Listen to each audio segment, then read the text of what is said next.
नमस्कार दोस्तों, मैं हूं रोशन और आप देख रहे हैं जीके फेयर्स यूट्यूब चैनल। दोस्तों, इस चैनल पे आपको प्रीवियस ईयर पेपर का डिस्कशन और साथ ही साथ जनरल अवेयरनेस की तैयारी करवाई जाती है, तो आप लोग जरूर इस चैनल को सब्सक्राइब करके बेल आइकन को प्रेस रखिए। दोस्तों, आज हम जो यहां पर वीडियो लेकर आए हैं वो है DFCCIL में पूछे गए जनरल नॉलेज के सभी 135 प्रश्न को यहाँ पर हम डिस्कस करेंगे, जो कि 2023 के CBT 1 में पूछे गए थे।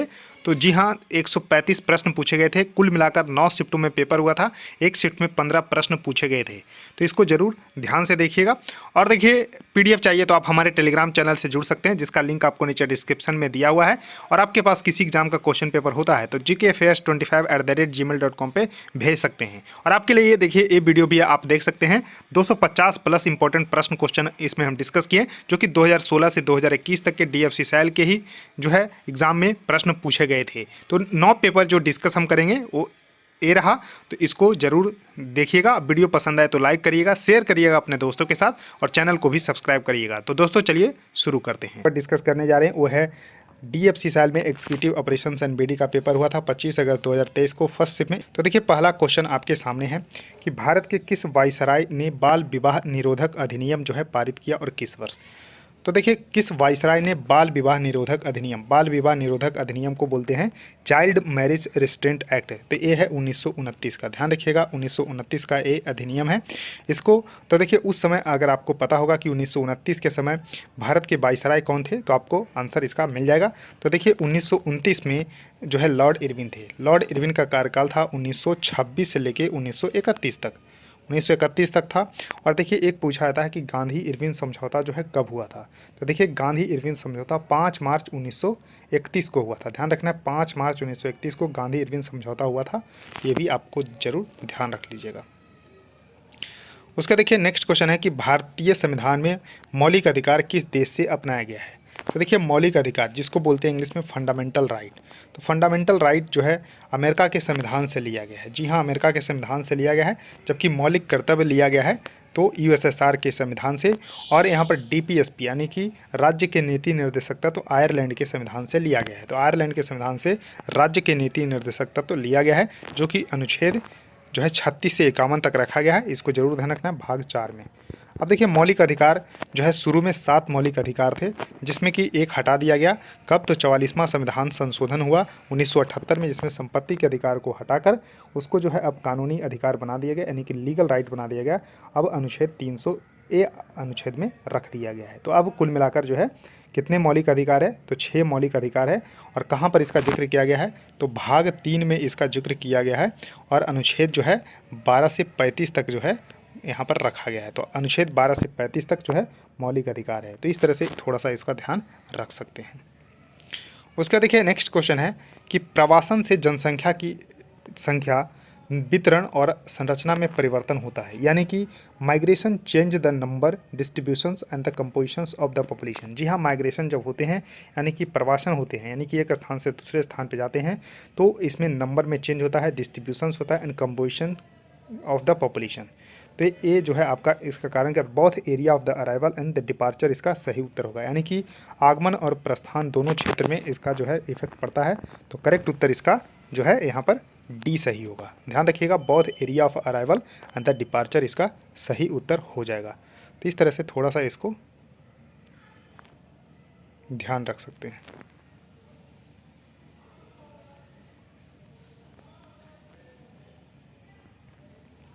उसके बाद देखिए, नेक्स्ट क्वेश्चन आपके सामने है कि जन औषधि ट्रेन के बारे में पूछा गया है कि इसमें जो है कौन सा उत्तर जो है सही है। तो देखिए, यहाँ पर जन औषधि ट्रेन के बारे में पूछा गया है। तो देखिए, जन औषधि जो ट्रेन है उसका मुख्य उद्देश्य क्या है। तो दोस्तों, जन औषधि ट्रेन का मुख्य उद्देश्य आपसे पूछा गया है। तो इसका जन औषधि योजना के बारे में जागरूकता पैदा करना। तो करेक्ट उत्तर इसका C सही होगा। इसको जरूर ध्यान रखिएगा, यानी कि create awareness about the Jan Aushadhi scheme, यानी कि जन औषधि जो स्कीम है जिसमें कि जेनरिक दवाओं के बारे में यहाँ पर बात की गई है। तो इसको जो है जागरूकता पैदा करने के लिए ही जन औषधि जो है ट्रेन जो है शुरू किया गया है। तो करेक्ट उत्तर इसका C सही होगा। इसको जरूर ध्यान रखना है कि create awareness about the Jan Aushadhi scheme. अब देखिए, इसके बारे में जो है PIB में भी न्यूज़ आया था कि Jan Aushadhi train flagged of the doctor Mansukh Mandaviya, जो कि हेल्थ मिनिस्टर हैं। तो इसको ध्यान रखिएगा। एंड द श्री अश्विनी वैष्णव जो कि रेलवे मिनिस्टर हैं इन new Delhi. Jan Aushadhi highlights achievement of the women of the country at the 34 location, यानी कि 34 लोकेशन पे by facilitating all women's stakeholder under the scheme. तो इस तरह से इसको अब देखिए जन औषधि ट्रेन जो कि छत्तीसगढ़ संपर्क क्रांति था, इस तरह से इसको थोड़ा सा ध्यान रखना है, जो कि न्यू दिल्ली से इसको फ्लैग ऑफ किया गया था। अब देखिए नेक्स्ट क्वेश्चन है कि 1817 ईस्वी में ब्रिटिश भारत के विरुद्ध कौन सा विद्रोह उड़ीसा में हुआ था। तो देखिए डेट ध्यान रखिएगा, 1817 का डेट है और कहाँ पर हुआ था, तो उड़ीसा में। तो देखिए यहाँ पर आपको खुर्दा इसका सही उत्तर होगा। खुर्दा जो है यहाँ पर विद्रोह हुआ था जो कि ब्रिटिश भारत के विरुद्ध हुआ था 1817 ईस्वी में। अब देखिए यहाँ पर संथाल विद्रोह है। तो देखिए संथाल विद्रोह का जो समय है 1855-56 में है।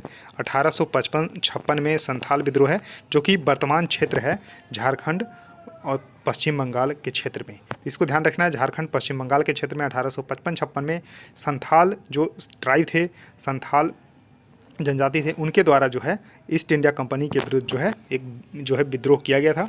उसके बाद देखिए मोपला विद्रोह, जो ऑप्शन यहाँ पर सी में देख रहे हैं, तो मोपला विद्रोह हुआ था 1921 में। 1921 में हुआ था। तो भारत के इस तरह से मैप बनाते हैं तो यहाँ पर केरल रीजन है, मालाबार क्षेत्र। तो मालाबार क्षेत्र में ही, केरल में ही 1921 में मोपला विद्रोह हुआ था। तो इसको भी जरूर ध्यान रखिएगा। तो देखिए इस क्वेश्चन का तो उत्तर है डी, खुर्दा। उसके देखिए नेक्स्ट क्वेश्चन आपके सामने है कि प्रोटीन का निर्माण स्थल का नाम क्या है, यानी कि what is the name of the site of the protein manufacturing. तो राइबोसोम इसका सही उत्तर होगा। करेक्ट उत्तर इसका बी सही होगा, इसको जरूर ध्यान रख लीजिएगा। उसका देखिए नेक्स्ट क्वेश्चन है कि माघी त्यौहार किस धर्म द्वारा मनाया जाता है। तो इसमें बहुत लोगों का कन्फ्यूजन था कि माघी जो है त्यौहार वो हिंदू धर्म से संबंधित है, लेकिन ऐसा नहीं है। माघी धर्म त्यौहार जो है वो सिख धर्म के द्वारा भी मनाया जाता है। तो करेक्ट उत्तर इसका जो है बी सही होगा। माघी त्यौहार जो है यहाँ पर पंजाब में बेसिकली मनाया जाता है। तो इसको ध्यान रखिएगा, सिख धर्म के द्वारा। तो करेक्ट उत्तर इसका जो है बी यहाँ पर सही उत्तर हो जाएगा। उसके देखिए नेक्स्ट क्वेश्चन है कि मानव शरीर की आवश्यकता के अनुसार कौन सा खनिज जो है सूक्ष्म खनिज के अंतर्गत आते हैं। तो देखिए यहाँ पर जो सूक्ष्म खनिज यानी कि माइक्रो जो मिनरल्स के अंतर्गत जो आते हैं वो आते हैं iron, zinc, copper, selenium, chromium. तो इस तरह से आपको manganese, iodine and the fluorine. तो ध्यान रखिएगा। तो इसमें जो है लोहा इसका सही उत्तर होगा, यानी कि आयरन इसका सही उत्तर होगा। तो ये भी है, ध्यान रखिएगा, iron, zinc, copper, selenium, chromium, manganese, iodine and the fluorine are the micro minerals. तो इसको जरूर ध्यान रखिएगा। अब देखिए नेक्स्ट क्वेश्चन है कि भूजल के पंपिंग और संचलन के कारण पृथ्वी की धुरी कितनी झुक गई है। तो why how much earth axis has been tilted due to the pumping and the movement of the ground water. तो देखिए ये झुक चुका है। तो कितना झुक चुका है दोस्तों, तो 80 सेंटीमीटर। तो करेक्ट उत्तर इसका जो है सी होगा, 80 सेंटीमीटर जो है झुक चुका है। किसके कारण, तो due to the pumping and the movement of the ground water, यानी कि भूजल के पंपिंग और संचलन के कारण जो है पृथ्वी 80 सेंटीमीटर जो है झुक चुकी है। अब देखिए नेक्स्ट क्वेश्चन है कि रबर किस प्रकार की वनस्पति से संबंधित है। तो रबर जो है यहाँ पर आपको ध्यान रख लेना है कि उष्णकटिबंधीय सदाबहार जो है प्रकार की वनस्पति है। तो ध्यान रखिएगा, उष्णकटिबंधीय यानी कि ट्रॉपिकल एवरग्रीन फॉरेस्ट की में यहाँ पर पाया जाता है रबर। तो इसको जरूर ध्यान रखिएगा। अब देखिए नेक्स्ट क्वेश्चन है कि किस भारतीय भाषा को नाटकीय प्राकृत के नाम से जाना जाता है। तो क्या है, भारतीय भाषा है, कैसा है, तो नाटकीय प्राकृत के नाम से जाना जाता है, यानी कि which Indian language is known as the dramatic Prakrit. तो देखिए सौर सेनी इसका सही उत्तर होगा, सौर सेनी इसका सही उत्तर हो जाएगा, यानी कि आंसर बी होगा। अब देखिए नेक्स्ट क्वेश्चन आपके सामने है कि सिमलीपल बायो रिजर्व निम्नलिखित में से किस राज्य में स्थित है। तो देखिए सतकोसिया, सिमलीपल, भितरकनिका ये सब आपको जो है उड़ीसा में देखने को मिलता है, लेकिन जो DFC साल के आंसर आया था उसमें पश्चिम बंगाल दिया हुआ था, तो ये गलत था। तो यहाँ पर उड़ीसा इसका सही उत्तर होगा। करेक्ट उत्तर इसका ए सही हो जाएगा। उसका देखिए नेक्स्ट क्वेश्चन है कि किस राज्य ने पहली महिला जो है सहकारी निधि, महिला निधि के नाम से लॉन्च की है। क्या है, तो यहाँ पर विमेंस कोऑपरेटिव फंड है, यानी कि महिला सहकारी निधि है। तो क्या नाम है, तो महिला निधि ही नाम है। तो राजस्थान के द्वारा जो है इसको शुरू किया गया है। तो करेक्ट उत्तर इसका ए सही हो जाएगा। उसके देखिए नेक्स्ट क्वेश्चन है कि किस प्रकार की अर्थव्यवस्था में सभी गतिविधियां बाजार द्वारा आयोजित की जाती है। तो सभी गतिविधियां बाजार द्वारा आयोजित की जाती है। तो इस तरह के जो अर्थव्यवस्था की प्रकार है उसको बोला जाता है दोस्तों बाजार अर्थव्यवस्था, यानी कि मार्केट इकोनॉमी इसको बोला जाता है। अब देखिए मिक्स्ड इकोनॉमी क्या होता है, जिसमें प्राइवेट और पब्लिक दोनों तरह के जो है मार्केट में जो है बनी रहती है, यानी कि इंडियन इकोनॉमी जो है मिक्स्ड इकोनॉमी है, जिसमें पार्टिसिपेशन होता है प्राइवेट और पब्लिक दोनों का। तो इस तरह से थोड़ा सा ध्यान रखिएगा। उसके देखिए नेक्स्ट क्वेश्चन आपके सामने है कि दक्षिण एशियाई फुटबॉल महासंघ फुटबॉल चैंपियनशिप, जिसको सैफ फुटबॉल चैंपियनशिप बोला जाता है, तो इसको ध्यान रखिएगा Saif. South Asian football federation championship आयोजित किया गया था, तो बेंगलुरु में आयोजित किया गया था, इसको जरूर ध्यान रखिएगा। जून जुलाई में इसका आयोजन किया गया था, जून जुलाई 2023 में, तो ध्यान रखिएगा।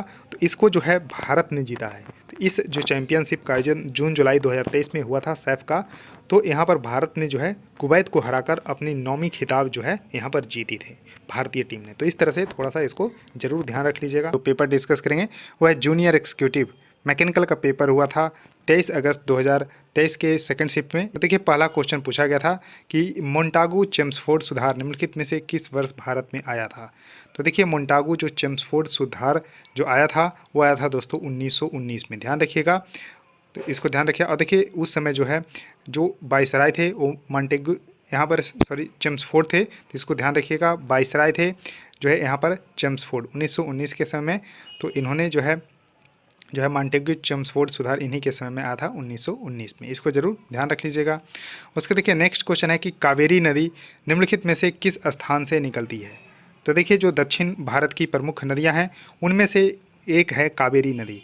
कावेरी नदी को दक्षिण भारत की गंगा के नाम से जाना जाता है। इसकी कुल लंबाई जो है 800 किलोमीटर है, ध्यान रखिएगा 800 किलोमीटर है, जो कि कर्नाटक के कुर्ग जिले में स्थित ब्रह्मगिरी पहाड़ियाँ से निकलती है। ध्यान रखिएगा कर्नाटक के कुर्ग जिला है, वहाँ ब्रह्मगिरी की पहाड़ी है, उसी से कावेरी नदी निकलती है। और कुल मिलाकर इस तरह से अगर हम भारत का मैप बनाएं तो इस तरह से बहती हुई और ये यहाँ पर जो है बंगाल की खाड़ी में गिर जाती है। तो कुल मिलाकर 800 किलोमीटर इसकी लंबाई है। कर्नाटक के कुर्ग जिले में स्थित ब्रह्मगिरी पहाड़ी से निकलती है और इसको दक्षिण भारत की गंगा भी बोलते हैं। तो इसको ध्यान जरूर रख लीजिएगा, बहुत ही इंपॉर्टेंट क्वेश्चन है। उसके देखिए नेक्स्ट क्वेश्चन है कि निम्नलिखित में से किस वर्ष में भारत में पहली बार सांप्रदायिक निर्वाचक मंडल की शुरुआत हुई थी। तो देखिए सांप्रदायिक निर्वाचक मंडल की शुरुआत यानी कि कॉमनल इलेक्ट्रोड जो है इंट्रोड्यूस किया गया था, वो 1909 में इंट्रोड्यूस किया गया था। लेकिन दोस्तों जो आंसर किया था उसमें 1925 था, जो कि यहाँ पर गलत लग रहा है। 1909 इसका सही होगा। और देखिए इसको जो बोला जाता है मार्ले मिंटो, क्योंकि उस समय जो है मिंटो थे भारत के वाइसराय, तो इसको जरूर ध्यान रखिएगा। तो यहाँ पर मार्ले मिंटो जो रिफॉर्म आया था देखिए दो ध्यान रखें, मार्ले मिंटो 1909 का और 1919 का जो आया था वो मॉन्टेग्यू चेम्सफोर्ड। तो इस तरह से 1909 में जो है सांप्रदायिक निर्वाचक मंडल की शुरुआत 1909 के अधिनियम से किया गया था। तो करेक्ट उत्तर इसका होगा 1909। उसके देखिए नेक्स्ट क्वेश्चन है कि निम्नलिखित में से किस मंत्रालय ने हाल ही में एनीमिया मुक्त भारत अभियान शुरू की थी। तो देखिए एनीमिया मुक्त भारत, तो एनीमिया मुक्त भारत स्वास्थ्य मंत्रालय की पहल है, इसको ध्यान रखिएगा। तो देखिए 6x6 के तहत जो है भारत से एनीमिया को ख़त्म करने की यहाँ पर पहल चली है। और देखिए जो दो इम्पॉर्टेंट टारगेट है, एक है जो है टीबी हारेगा देश जीतेगा, वो है 2025 तक जो है भारत को टीबी मुक्त करना, और 2030 तक है दोस्तों मलेरिया का भारत से उन्मूलन करना जो है 2030 तक का टारगेट है, इसको भी जरूर ध्यान रख लीजिएगा। उसके देखिए नेक्स्ट क्वेश्चन आपके सामने है कि निम्नलिखित में से किस भाषा को विश्व की भाषा की रानी, तो देखिए यानी कि queen of the world's language जो है बोला जाता है, तो कौन सी भाषा है, तो कन्नड़ इसको बोला जाता है। तो करेक्ट उत्तर इसका बी होगा। और बेसिकली एक कर्नाटक जो है राज्य में बोला जाता है, तो इसको जरूर ध्यान रखिएगा। तो कन्नड़ भाषा को जो है विश्व की भाषा की रानी के रूप में भी जाना जाता है, जरूर ध्यान रखिएगा। विश्व की भाषा की रानी को यहाँ यानी कि कन्नड़ को बोला जाता है विश्व की भाषा की रानी, इसको जरूर ध्यान रख लीजिएगा। उसके देखिए कृषि लागत और मूल्य आयोग की स्थापना किस वर्ष की गई थी। तो कृषि लागत और मूल्य आयोग की स्थापना 1 जनवरी 1965 को की गई थी। तो करेक्ट उत्तर इसका ए सही होगा, इसके बारे में जरूर ध्यान रखिएगा। तो देखिए यहाँ पर कृषि लागत एवं मूल्य आयोग, जिसको CACP यानी कि commission for agriculture cost and the prices बोला जाता है, तो भारत सरकार की एक विकेंद्रीकृत एजेंसी है। इसकी स्थापना 1965 में कृषि मूल्य आयोग के रूप में की गई थी। ध्यान रखिएगा 1965 में इसका नाम जो था एग्रीकल्चर प्राइस कमीशन रखा गया था, लेकिन 1985 में इसको CACP यानी कि commission for agriculture cost and price कर दिया गया। और एक एडवाइजरी बॉडी है, न कि स्टैट्यूटरी, यानी कि कोई भी इसको जो है लॉ पास करके नहीं बनाया गया है। तो एक एडवाइजरी बॉडी है, गवर्नमेंट इसको मान सकती है या नहीं भी, जो कि ministry of agriculture and farmer welfare के अंतर्गत आती है। ध्यान रखिएगा, एक अटैच्ड जो है बॉडी है, ध्यान रखिएगा कैसी है, तो एडवाइजरी बॉडी है जो कि ministry of agriculture and farmer welfare के अंतर्गत आती है। तो इसको जरूर ध्यान रखिएगा। उसका देखिए नेक्स्ट क्वेश्चन है कि शरीर की रोग प्रतिरोधक क्षमता से जुड़ी सबसे महत्वपूर्ण कोशिका का प्रकार है, तो इसको लिम्फोसाइट बोला जाता है। तो इसको जरूर ध्यान रखिएगा, करेक्ट उत्तर इसका डी सही हो जाएगा। अब देखिए नेक्स्ट क्वेश्चन आपके सामने है कि राज्यपाल जो है कार्यालय का कार्यकाल कितना होता है। तो देखिए वैसे तो राष्ट्रपति के प्रसाद पर्यंत जो है काम करते हैं भारत के राज्यपाल, लेकिन जो है यह 5 साल तक जनरली जो है कार्यकाल इनका होता है। तो करेक्ट उत्तर इसका सी सही हो जाएगा। अब देखिए ध्यान रखिएगा कि किसी राज्य के राज्यपाल की नियुक्ति जो है राष्ट्रपति द्वारा 5 वर्ष की अवधि के लिए नियुक्त किया जाता है और वह अपनी इच्छा अनुसार पद पर जो है बना रहते हैं और 35 वर्ष जो है इसकी जो है आयु रखी गई है। यानी कि भारत के नागरिक जो है गवर्नर बन सकते हैं, यानी कि राज्यपाल बन सकते हैं, उनके पास जो है 35 वर्ष की उम्र सीमा होनी चाहिए। तो इसको जरूर ध्यान रखिएगा। तो देखिए वाइस प्रेसिडेंट, उसके बाद प्रेसिडेंट और राज्यपाल और गवर्नर, तीनों की जो उम्र सीमा है 35 वर्ष रखी गई है। नेक्स्ट क्वेश्चन है कि किस एजेंसी ने हाल ही में जो है जूस मिशन जो है लॉन्च किया है। तो देखिए पीने वाले जूस की बात नहीं की जा रही है, तो जूस मिशन जो है लॉन्च किया गया है यूरोपियन अंतरिक्ष एजेंसी के द्वारा, यानी कि ESA के द्वारा जो है इसको लॉन्च किया गया है। इसको जरूर ध्यान रखिएगा। तो देखिए जूस मिशन का जो मतलब क्या है, तो दोस्तों जुपिटर आईसी मून एक्सप्लोरर, तो ध्यान रखिएगा जुपिटर आईसी मून एक्सप्लोरर इसका नाम है। यानी कि जुपिटर यानी कि बृहस्पति ग्रह को यहाँ पर जो है एक्सप्लोर करने के लिए आईसी जो है यहाँ पर आपको ध्यान रखना है, मून्स को एक्सप्लोर करने के लिए ESA यानी कि यूरोपियन स्पेस एजेंसी के द्वारा जो है इसको जो है लॉन्च किया गया है। तो नेमली जो है इसका जो आईसी मून्स है जुपिटर का वो है गैनीमेड, कैलिस्टो एंड यूरोपा। तो इसको ध्यान रखिएगा, इसको स्टडी करने के लिए यूरोपियन स्पेस एजेंसी के द्वारा जो है जूस मिशन जो है लॉन्च किया गया है।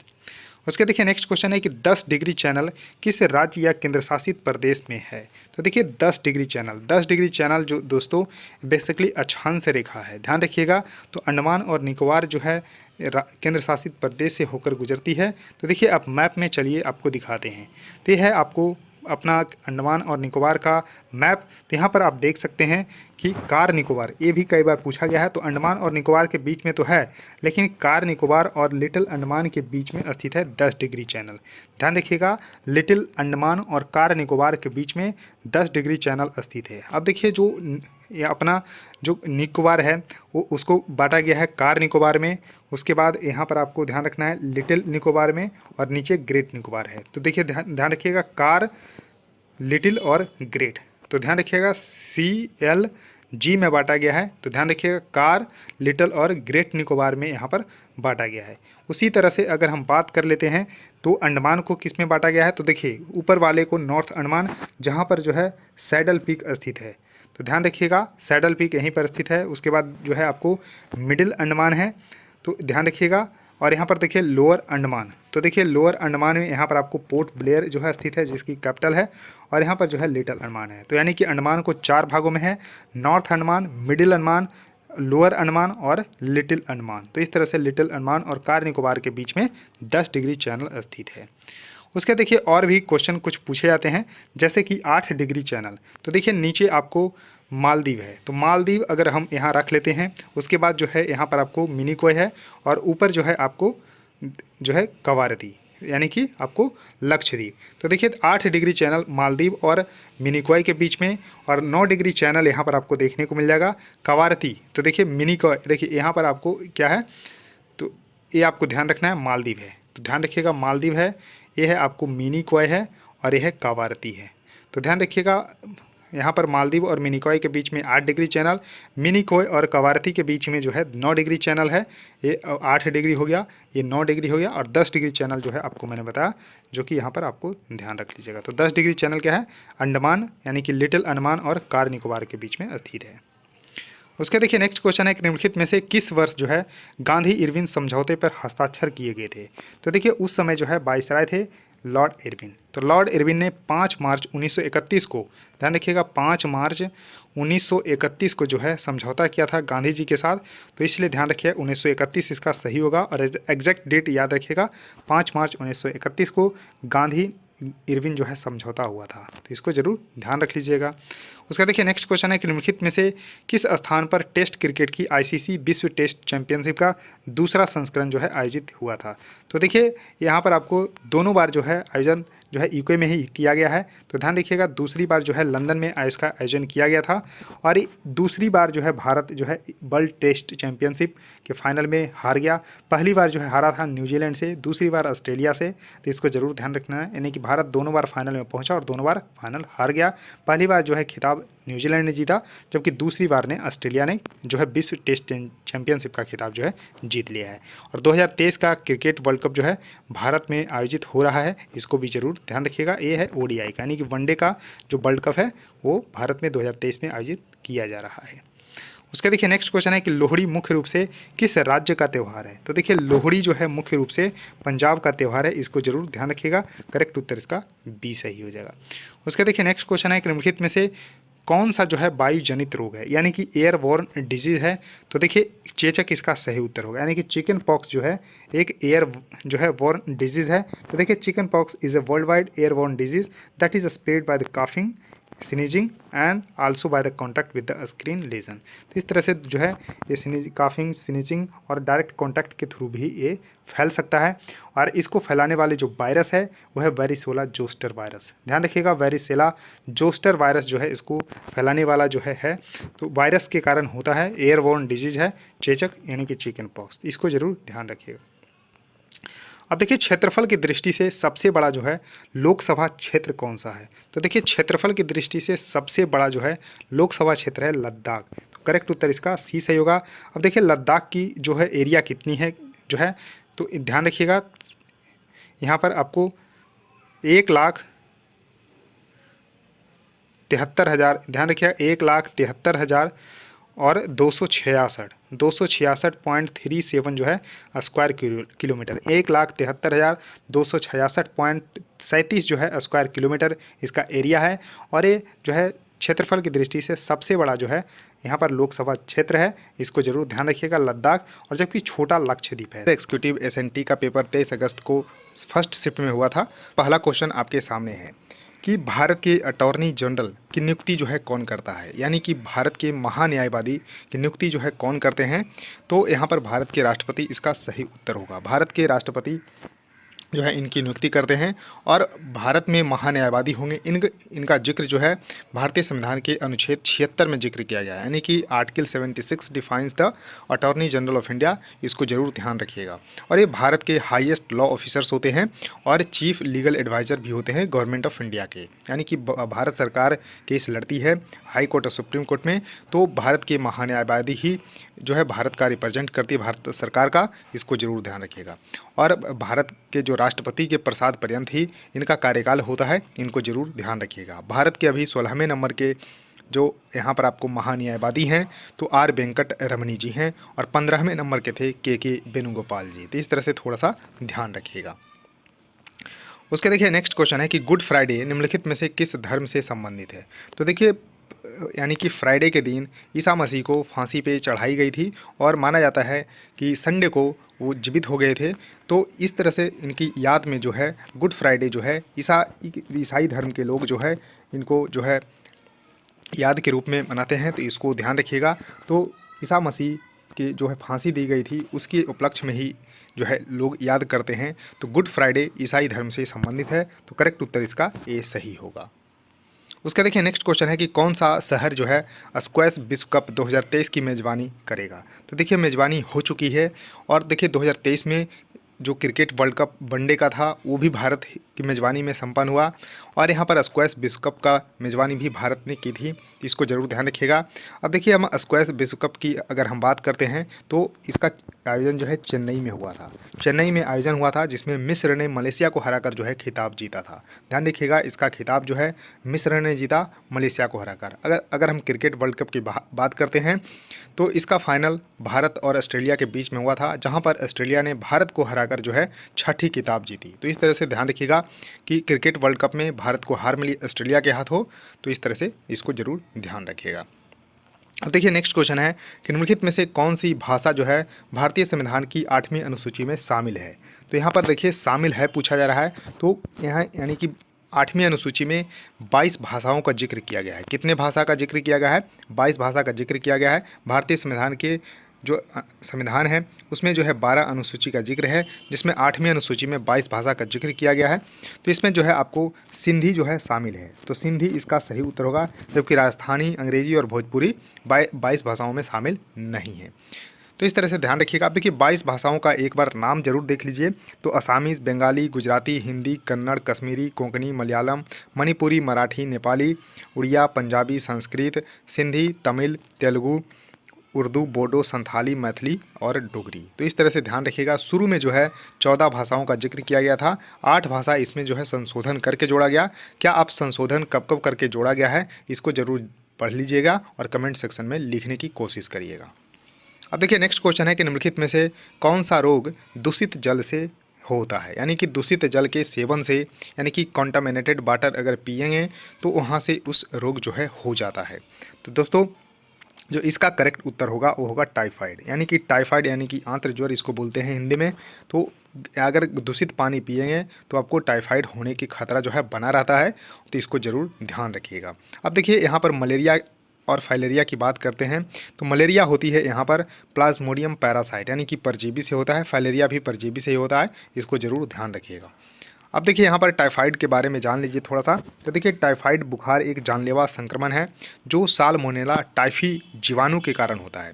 यानी कि आपको ध्यान रखना है कि टाइफाइड किसके के कारण होता है, तो जीवाणु के कारण। कौन सा जीवाणु है, तो साल्मोनेला टाइफी। तो साल्मोनेला टाइफी जीवाणु के कारण टाइफाइड होता है और यह आमतौर पर दूषित भोजन या पानी से फैलता है।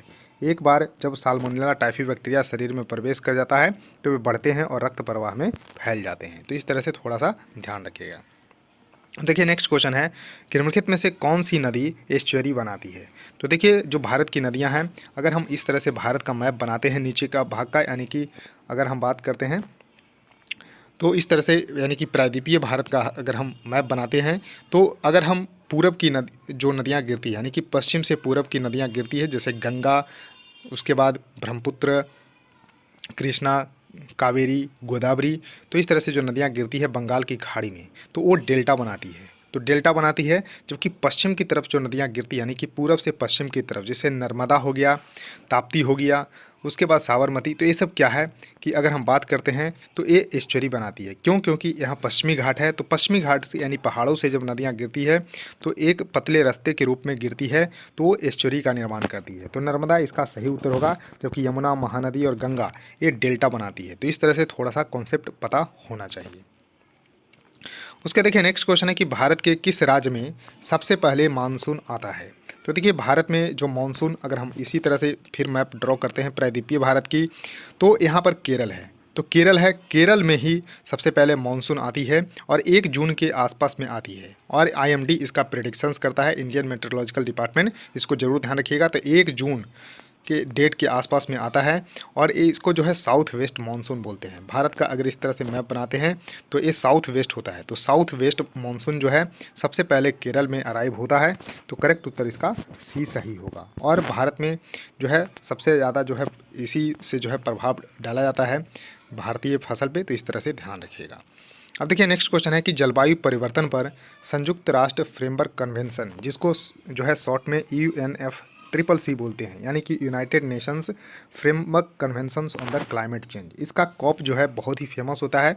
तो कॉप 26 जो कि 2021 में हुआ था, कॉप 26 ग्लासगो स्कॉटलैंड में हुआ था। कॉप 27 की अगर हम बात करते हैं तो शर्म अल शेख जो है, ध्यान रखिएगा, कहाँ, मिस्र में हुआ था। और कॉप 28 जो है UAE दुबई में होने वाला है। तो इस तरह से ज़रूर ध्यान रखिएगा।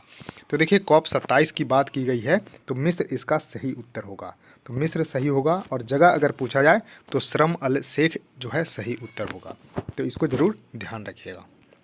अब देखिए नेक्स्ट क्वेश्चन है कि फाउंडेशनल लर्निंग स्टडी 2022 नामक अध्ययन केंद्रीय शिक्षा मंत्रालय और निम्नलिखित में से किसके द्वारा जो है संयुक्त रूप से आयोजित किया गया था। तो फाउंडेशनल लर्निंग स्टडीज 2022 है जो कि NCERT और शिक्षा मंत्रालय के द्वारा जो है शुरू किया गया था। तो NCERT जो है इसका सही उत्तर होगा, इसको जरूर ध्यान रखिएगा।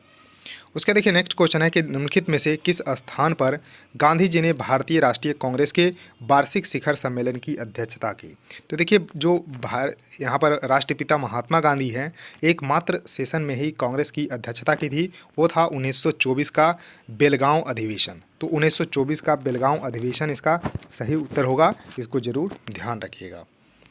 उसके देखिए नेक्स्ट क्वेश्चन है कि निकट दृष्टि दोष, जिसे निकट दृष्टि दोष भी कहा जाता है, निम्नलिखित में से किस लेंस से ठीक होता है। तो सबसे पहले जानिए कि निकट दृष्टि दोष होता क्या है। तो ये आँखों से संबंधित जो है रोग है, और निकट दृष्टि दोष में जो है क्या होता है कि हम निकट की वस्तु को तो देख पाते हैं लेकिन दूर की वस्तु को नहीं देख पाते हैं।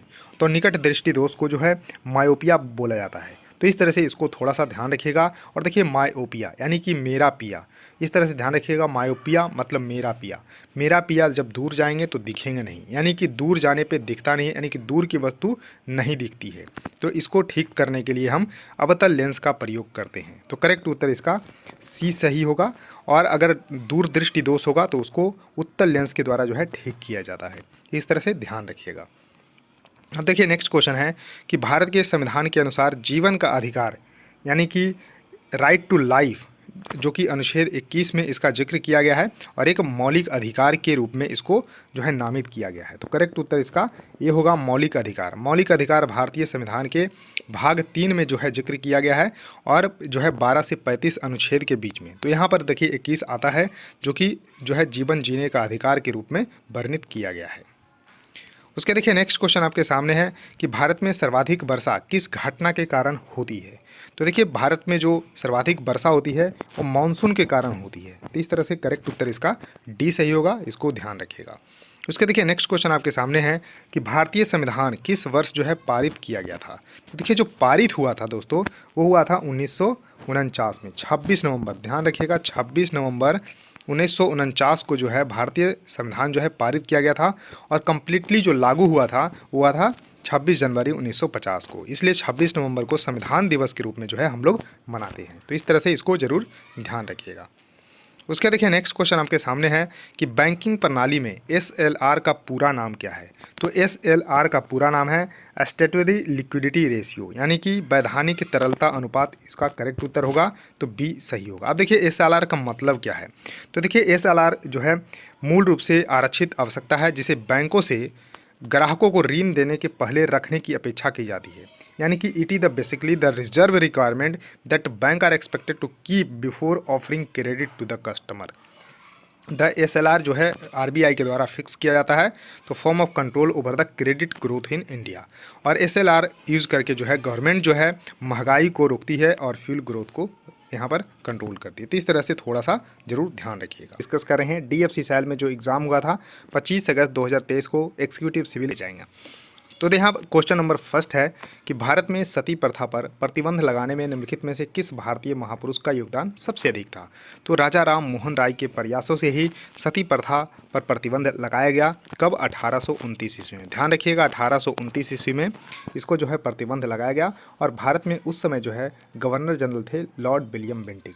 तो लॉर्ड विलियम बेंटिक की सहायता से ही 1829 ईस्वी में राजा राम मोहन राय के प्रयासों से प्रतिबंध लगाएगा। तो इस तरह से ध्यान रखिएगा।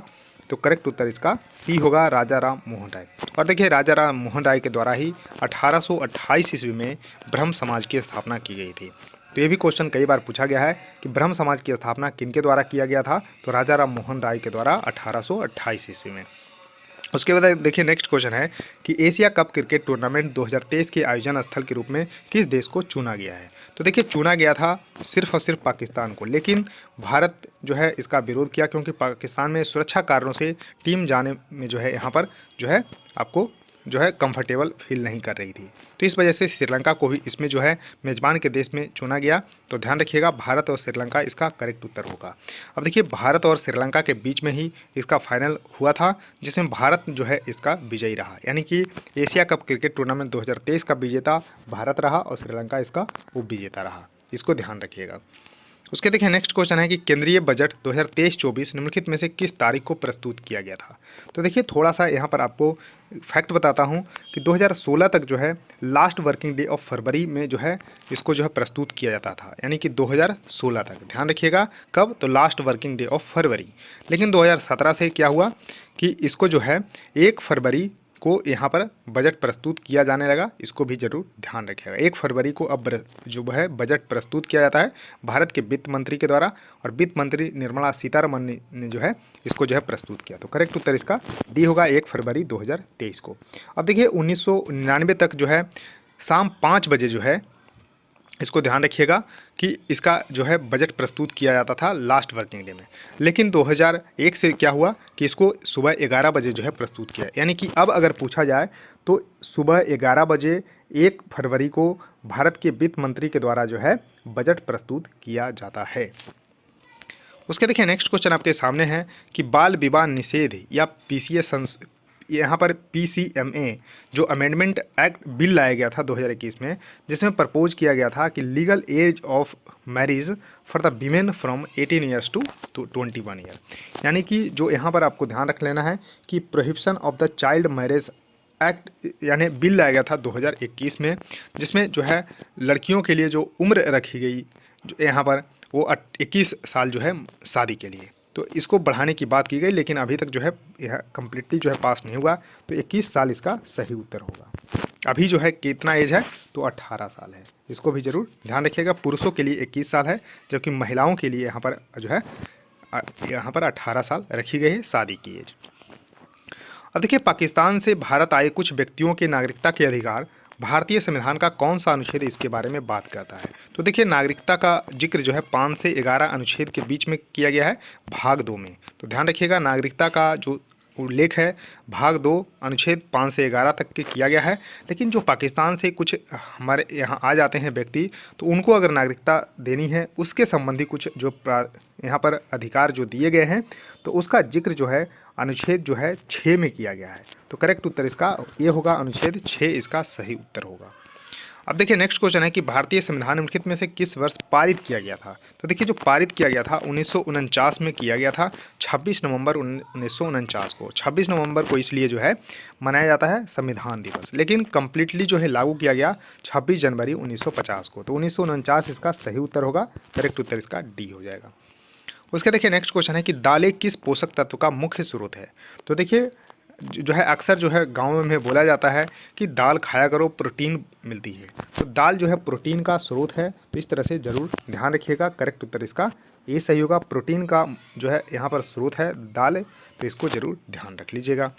उसके देखिए नेक्स्ट क्वेश्चन है कि निम्नलिखित में से किस देश को COP28 शिखर सम्मेलन का जो है आयोजन स्थल के रूप में चुना गया है। तो देखिए, COP हम 26 की पहले बात करते हैं, यानी कि COP यानी कि तो United nation framework climate change convention on climate change के द्वारा जो है COP का आयोजन किया जाता है। यानी कि UNFCCC के द्वारा जो है COP का आयोजन किया जाता है, कॉन्फ्रेंस ऑफ पार्टीज़ का। तो इसका जो है 26वां जो पार्टीज़ का आयोजन किया गया था, वो किया गया था कहाँ पर, तो ग्लासगो स्कॉटलैंड में। 27वां किया गया दोस्तों, ध्यान रखिएगा कहाँ पर, तो इजिप्ट मिस्र में, ध्यान रखिएगा शर्म अल शेख जगह पर। उसके बाद 28वां का आयोजन जो है संयुक्त अरब अमीरात में दुबई स्थान पे जो है किया जाना है। तो इस तरह से करेक्ट उत्तर इसका सी सही होगा। इसको जरूर ध्यान रखिएगा। अब देखिए, निम्नलिखित में से कौन सी भाषा जो है शास्त्रीय भाषा की श्रेणी में नहीं आती है। तो भारत में शास्त्रीय भाषा जो है 6 है। ध्यान रखिएगा, 6 शास्त्रीय भाषा है, जिसमें जो है उड़िया है, तमिल है और तेलुगु भी है, लेकिन मराठी नहीं है। तो करेक्ट उत्तर इसका सी सही होगा। इसको जरूर ध्यान रखिएगा। अब देखिए, भारत में जो 6 शास्त्रीय भाषा है, तो सबसे पहले जो है यहाँ पर आपको ध्यान रखना है कि तमिल को शास्त्रीय भाषा का दर्जा दिया गया, ना कि संस्कृत को। तो तमिल को 2004 में दिया गया, संस्कृत को देखिए 2005 में दर्जा दिया गया। तो ईयर वाइज भी आपको ध्यान रख लेना है। और देखिए 2008 में 2 को दिया गया, तेलुगु और कन्नड़ को। अब मलयालम को यहाँ पर आपको 2013 में, और लेटेस्ट जो है 2014 में उड़िया भाषा को जो है शास्त्रीय भाषा का दर्जा दर्जा दिया गया है। उसका देखिए नेक्स्ट क्वेश्चन है कि भारतीय संविधान के किस भाग में मौलिक अधिकारों की चर्चा की गई है। तो देखिए मौलिक अधिकार that is a fundamental right. तो फंडामेंटल राइट का जिक्र जो है भारतीय संविधान के भाग 3 में जिक्र किया गया है। भाग 2 में तो नागरिकता है, भाग 3 में जो है आपको ध्यान रखना है मौलिक अधिकार है, भाग 4 में जो है नीति निर्देशक तत्व है। तो भाग 3 इसका सही उत्तर होगा। करेक्ट उत्तर इसका डी सही होगा, इसको जरूर ध्यान रखिएगा।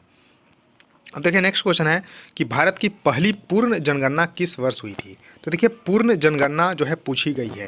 तो देखिए पूर्ण जनगणना 1881 में हुई और इसी से जो है आप ध्यान रख सकते हैं कि 10 वर्ष के अंतराल में जनगणना होती है। तो 2021 में जो है आपको ध्यान रखना है 16वीं जनगणना जो है हुई है। तो 16वीं जनगणना हुई है 2021 में, पूर्ण जनगणना 1881 में, लेकिन 1872 से जनगणना हो रही है। ध्यान रखिएगा 1872 से जनगणना हो रही है लॉर्ड मायो के जो है शासनकाल से। तो लॉर्ड मायो जो है उस समय जो है आपको ध्यान रख लेना है कि भारत के गवर्नर जनरल थे, इसको जरूर ध्यान रख लेना है। उसके बाद यहाँ पर आपको थोड़ा सा ध्यान रखिएगा कि यहाँ पर यानी कि भारत के वाइसराय थे लॉर्ड मायो और उसके बाद 1881 में थे लॉर्ड रिपन भारत के वाइसराय। तो भारत के वाइसराय लॉर्ड रिपन 1881 में थे, 1872 में थे लॉर्ड मायो। और सेंसस एक्ट 1948 के तहत जो है अब जो है सेंसस कंडक्ट किया जाता है। तो ध्यान रखिएगा कि सेंसस एक्ट है 1948 का। उसके देखिए नेक्स्ट क्वेश्चन आपके सामने है कि जल्लीकट्टू का त्यौहार मुख्य रूप से किस राज्य में मनाया जाता है। तो जल्लीकट्टू का त्यौहार जो है आपको तमिलनाडु में मनाया जाता है और कंबाला कर्नाटक में। ध्यान रखिएगा कंबाला जो है कर्नाटक में, जल्लीकट्टू जो है एक जो है बैल दौड़ होती है। तो जल्लीकट्टू जो है तमिलनाडु में मुख्य त्यौहार के रूप में मनाया जाता है। अब देखिए नेक्स्ट क्वेश्चन है कि निम्नलिखित में से किस पोषक तत्व को ऊर्जा प्रदान करने वाला भोजन भी कहा जाता है। तो देखिए कार्बोहाइड्रेट इसका सही उत्तर होगा। तो कार्बोहाइड्रेट को जो है ऊर्जा प्रदान करने वाला भोजन भी कहा जाता है। क्यों? क्योंकि इसको खाने से जो है तुरंत जो है ऊर्जा मिलती है। तो यहाँ पर आपको ज़रूर ध्यान रखिएगा। और कार्बोहाइड्रेट का जो मुख्य स्रोत है तो आलू है, उसका चावल है। तो इस तरह से थोड़ा सा ध्यान रखिएगा। अब देखिए नेक्स्ट क्वेश्चन है कि निम्नलिखित में से कौन सा राज्य भारत के पूर्वी तट के निकट स्थित नहीं है। तो देखिए भारत में जो तटीय राज्य है वो कुल 9 है। तो 9 तटीय राज्य है। सबसे ज़्यादा तट लगती है, लंबी तट रेखा है गुजरात की। तो इसको भी ध्यान रखिएगा। तो 9 राज्य तट रेखा जो है यानी कि कोस्ट है उसके, जिसमें जो है पश्चिमी तट पे आपको ध्यान रखना है, पूर्वी तट पे देखिए उड़ीसा है, उसके बाद बंगाल है। तो यहाँ बंगाल है, उड़ीसा है, आंध्र प्रदेश है, फिर तमिलनाडु है।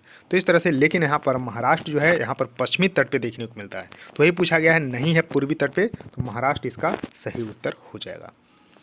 अब देखिए नेक्स्ट क्वेश्चन है कि निम्नलिखित में से कौन सी नदी भारत की सबसे लंबी नदी है। तो देखिए भारत की सबसे लंबी नदी गंगा मानी जाती है। 2525 किलोमीटर इसकी जो है लंबाई है, 2525 किलोमीटर है।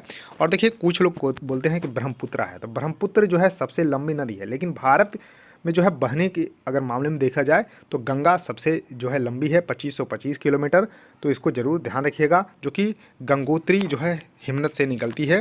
तो इसको जरूर ध्यान रखिएगा। तो गंगा इसका सही उत्तर होगा। करेक्ट उत्तर इसका सी। एग्जीक्यूटिव इलेक्ट्रिकल का पेपर है, 25 अगस्त 2023 को सेकंड शिफ्ट में क्वेश्चन पूछा गया। देखिए पहला क्वेश्चन है कि भारतीय संविधान किस वर्ष लागू हुआ। कई बार एग्जाम में क्वेश्चन पूछा गया है। तो 1949 इसका सही उत्तर होगा। अब देखिए कंप्लीटली जो है पारित हुआ तो वो हुआ, आपको ध्यान रख लेना है कि अगर पूछा जाएगा कि कम्प्लीटली जो है लागू कब किया, कम्प्लीटली यहाँ पूर्णतः लिखा जाएगा तो 26 जनवरी 1950 होगा। लेकिन लागू कब हुआ, 26 नवंबर 1949 को। इसलिए 26 नवंबर को भारतीय यानी कि संविधान दिवस के रूप में मनाते हैं। तो करेक्ट उत्तर इसका बी होगा, 1949 इसका सही उत्तर हो जाएगा। अब देखिए नेक्स्ट क्वेश्चन है कि भारत में पहली बार नागरिकता अधिनियम किस वर्ष पारित किया गया था। यानी कि सिटीजनशिप एक्ट जो है कब पास किया गया था। तो 1955 में। तो 1955 इसका सही उत्तर होगा। यानी कि पहली बार नागरिकता अधिनियम 1955 में पास किया गया था। उसके बाद कई बार इसमें संशोधन भी किए गए हैं, लेकिन 1955 का ही जो है भारतीय नागरिकता अधिनियम है। तो इसको जरूर ध्यान रखिएगा। और देखिए नागरिकता का जिक्र जो है भारतीय संविधान के भाग 2 में अनुच्छेद 5 से 11 तक किया गया है। इसको भी जरूर ध्यान रखिएगा। अब देखिए नेक्स्ट क्वेश्चन है कि निम्नलिखित में से किस दहेज निषेध अधिनियम में दहेज को परिभाषित किया गया है। तो देखिए जो यहाँ पर डॉरी प्रोहिबिशन एक्ट है उसमें डॉरी को डिफाइन किया गया है। तो दहेज निषेध अधिनियम 1961 का है। तो ध्यान रखिएगा 1961 का दहेज निषेध अधिनियम में ही दहेज को परिभाषित किया गया है, जिसमें जो है बताया गया है कि एक पक्ष जो है यानी कि जो यहाँ पर वर पक्ष होते हैं वधु पक्ष से जो है कुछ लेते हैं पैसे गहने के रूप में। तो इस तरह से थोड़ा सा इसको जरूर ध्यान रखिएगा। अब देखिए नेक्स्ट क्वेश्चन है कि निम्नलिखित में से कौन सा राज्य भारत के पश्चिमी तट के पास स्थित है। तो देखिए पश्चिमी तट के पास स्थित है, तो भारत का अगर हम प्रायद्वीपीय भारत का मैप बनाते हैं तो भारत के कुल 9 राज्य जो है तट बनाती है, यानी कि भारत के जो 9 राज्य हैं जिनके पास तट रेखा है, तो इसमें से आपको सबसे लंबी तट रेखा गुजरात की है। गुजरात की तट रेखा जो है सबसे लंबी है। और यहाँ पर आपको कर्नाटक जो है पश्चिमी तट पर देखने को मिलता है, जो कि पूर्वी तट पर यहाँ पर आपको देखने को मिलेगा पश्चिम बंगाल, उड़ीसा, आंध्र प्रदेश और तमिलनाडु। तो इस तरह से यहाँ पर ध्यान रखिएगा। तो कर्नाटक इसका सही उत्तर होगा, जो कि पश्चिमी तट के पास स्थित है। उसका देखिए नेक्स्ट क्वेश्चन है कि निम्नलिखित में से किसने वर्ष 2023 का वार्षिक बजट जो है प्रस्तुत किया है। तो देखिए बजट जो प्रस्तुत किया जाता है, ध्यान रखिएगा, 2017 से 1 फरवरी के दिन सुबह 11 बजे जो है बजट प्रस्तुत किया जाता है और भारत के वित्त मंत्री जो है इसको प्रस्तुत करते हैं। तो भारत के वित्त मंत्री 2023 में निर्मला सीतारमण जी हैं, तो इन्होंने जो है बजट प्रस्तुत किया। तो निर्मला सीतारमण इसका सही उत्तर होगा, इसको जरूर ध्यान रखिएगा। अब देखिए नेक्स्ट क्वेश्चन आपके सामने है कि निम्नलिखित में से किस नदी का उद्गम और मुहाना भारत के बाहर है। तो देखिए भारत के बाहर जिनका उद्गम भी है और जो है यहाँ पर आपको मुहाना भी भारत के बाहर है, लेकिन भारत से होकर बहती है। तो क्या गोदावरी है? नहीं। तो गंगा है? नहीं। यमुना है? नहीं। तो सिंधु इसका सही उत्तर होगा, क्योंकि सिंधु जो है यहाँ पर तिब्बत में मानसरोवर के पास सानो ख्याबाब हिमनद से निकलती है। कहाँ से निकलती है? तो तिब्बत से। मानसरोवर के पास सानो ख्याबाब हिमनद है, ग्लेशियर है, वहीं से निकलती है और भारत से बहती हुई ये जो है पाकिस्तान में होते हुए जो है यहाँ पर अरब सागर में गिरती है। तो कुल लंबाई इसकी 2880 किलोमीटर है। ध्यान रखिएगा 2880 किलोमीटर है, लेकिन भारत में 1114 किलोमीटर ही बहती है, इसको जरूर ध्यान रखिएगा। अब मैप में थोड़ा सा देख लीजिए, तो यह है भारत का मैप। तो यहाँ पर जो है तिब्बत से निकलती है और भारत से होते हुए यहाँ पर जो है इंडस रिवर जो है पाकिस्तान में अरब सागर में गिरती है और इसके मुख्य जो है सहायक नदी है झेलम, चेनाब, रावी, ब्यास और सतलज। झेलम, चेनाब, रावी, ब्यास और सतलज इसके जो है प्रमुख जो है सहायक नदियाँ हैं। उसके देखिए नेक्स्ट क्वेश्चन है कि क्रिकेट एशिया कप जो है टूर्नामेंट में कितनी टीमें शामिल थी। तो 6 टीमें शामिल थी। इसका आयोजन श्रीलंका और पाकिस्तान में किया गया और भारत इसका विजेता रहा। भारत ने फाइनल में जो है श्रीलंका को हराकर जो है खिताब अपना जीत लिया है। तो 6 टीमें जो है कुल हिस्सा ली थी, तो एशिया की टीमें थी, तो इसको जरूर ध्यान रखिएगा। अब देखिए नेक्स्ट क्वेश्चन है कि शिशुओं के लिए कौन सा भोजन सबसे अच्छा और संपूर्ण भोजन माना जाता है। तो किसके लिए? तो शिशु के लिए, यानी कि बेबीज़ के लिए। तो दूध इसका सही उत्तर होगा। और अगर 6 माह तक की अगर हम बच्चों की बात करते हैं तो उसके लिए माँ का गाढ़ा पीला दूध जो है यहाँ पर बहुत ही महत्वपूर्ण माना जाता है, तो इसको जरूर ध्यान रखिएगा। तो वैसे भी शिशुओं के लिए दूध जो है यहाँ पर प्रमुख आहार के रूप में माना जाता है। उसका देखिए नेक्स्ट क्वेश्चन है कि आर्य समाज की स्थापना किसने की। तो देखिए ब्रह्म समाज की स्थापना जहां राजा राम मोहन राय ने की, कब? 1828 ईस्वी में। वहीं पर आर्य समाज की स्थापना स्वामी दयानंद सरस्वती जी ने की, कब? 1875 में। तो ध्यान रखिएगा 1875 में स्वामी दयानंद सरस्वती जी के द्वारा आर्य समाज की स्थापना, 1828 में राजा राम मोहन राय के द्वारा ब्रह्म समाज की स्थापना की गई थी। उसके देखिए नेक्स्ट क्वेश्चन है कि जून 2023 तक उपलब्ध जानकारी के आधार पर भारत की शास्त्रीय भाषा की श्रेणी में शामिल होने वाले अंतिम भाषा। तो देखिए भारत की जो शास्त्रीय भाषा है उसमें कुल 6 भाषा को शामिल किया गया है। सबसे पहला 2004 में शामिल किया गया था तमिल को शामिल किया गया था और 2014 में उड़िया को शामिल किया गया। तो करेक्ट उत्तर इसका बी सही होगा, इसको जरूर ध्यान रख लीजिएगा। करेक्ट उत्तर इसका बी होगा। अब देखिए कब कब जो है शास्त्रीय भाषा को शामिल किया गया, तो एक बार देख लीजिए। तो देखिए सबसे पहले तमिल को 2004 में, फिर संस्कृत को 2005 में, फिर तेलुगु और कन्नड़ यानी कि टीके को शामिल किया गया 2008 में, मलयालम को 2013 में और उड़िया को शामिल किया गया 2014 में। अब देखिए भारतीय जनगणना के इतिहास में किस वर्ष को महान विभाजन का वर्ष माना जाता है। क्योंकि इसमें जो है फेमाइन हुआ था, यहाँ पर बहुत सारे जो है नरसंहार हुए, मौतें हुई कुछ प्लेग के कारण। तो इस वजह से जो है 1911 से लेके 21 वाला जो सेंसस था, यानी कि 1921 का जो सेंसस था, यानी कि भारतीय जनगणना था, उसमें जो है महान विभाजन यानी कि जो जनसंख्या बढ़ने के बजाय जनसंख्या गिर गई थी भारत की। तो इस तरह से ध्यान रखिएगा।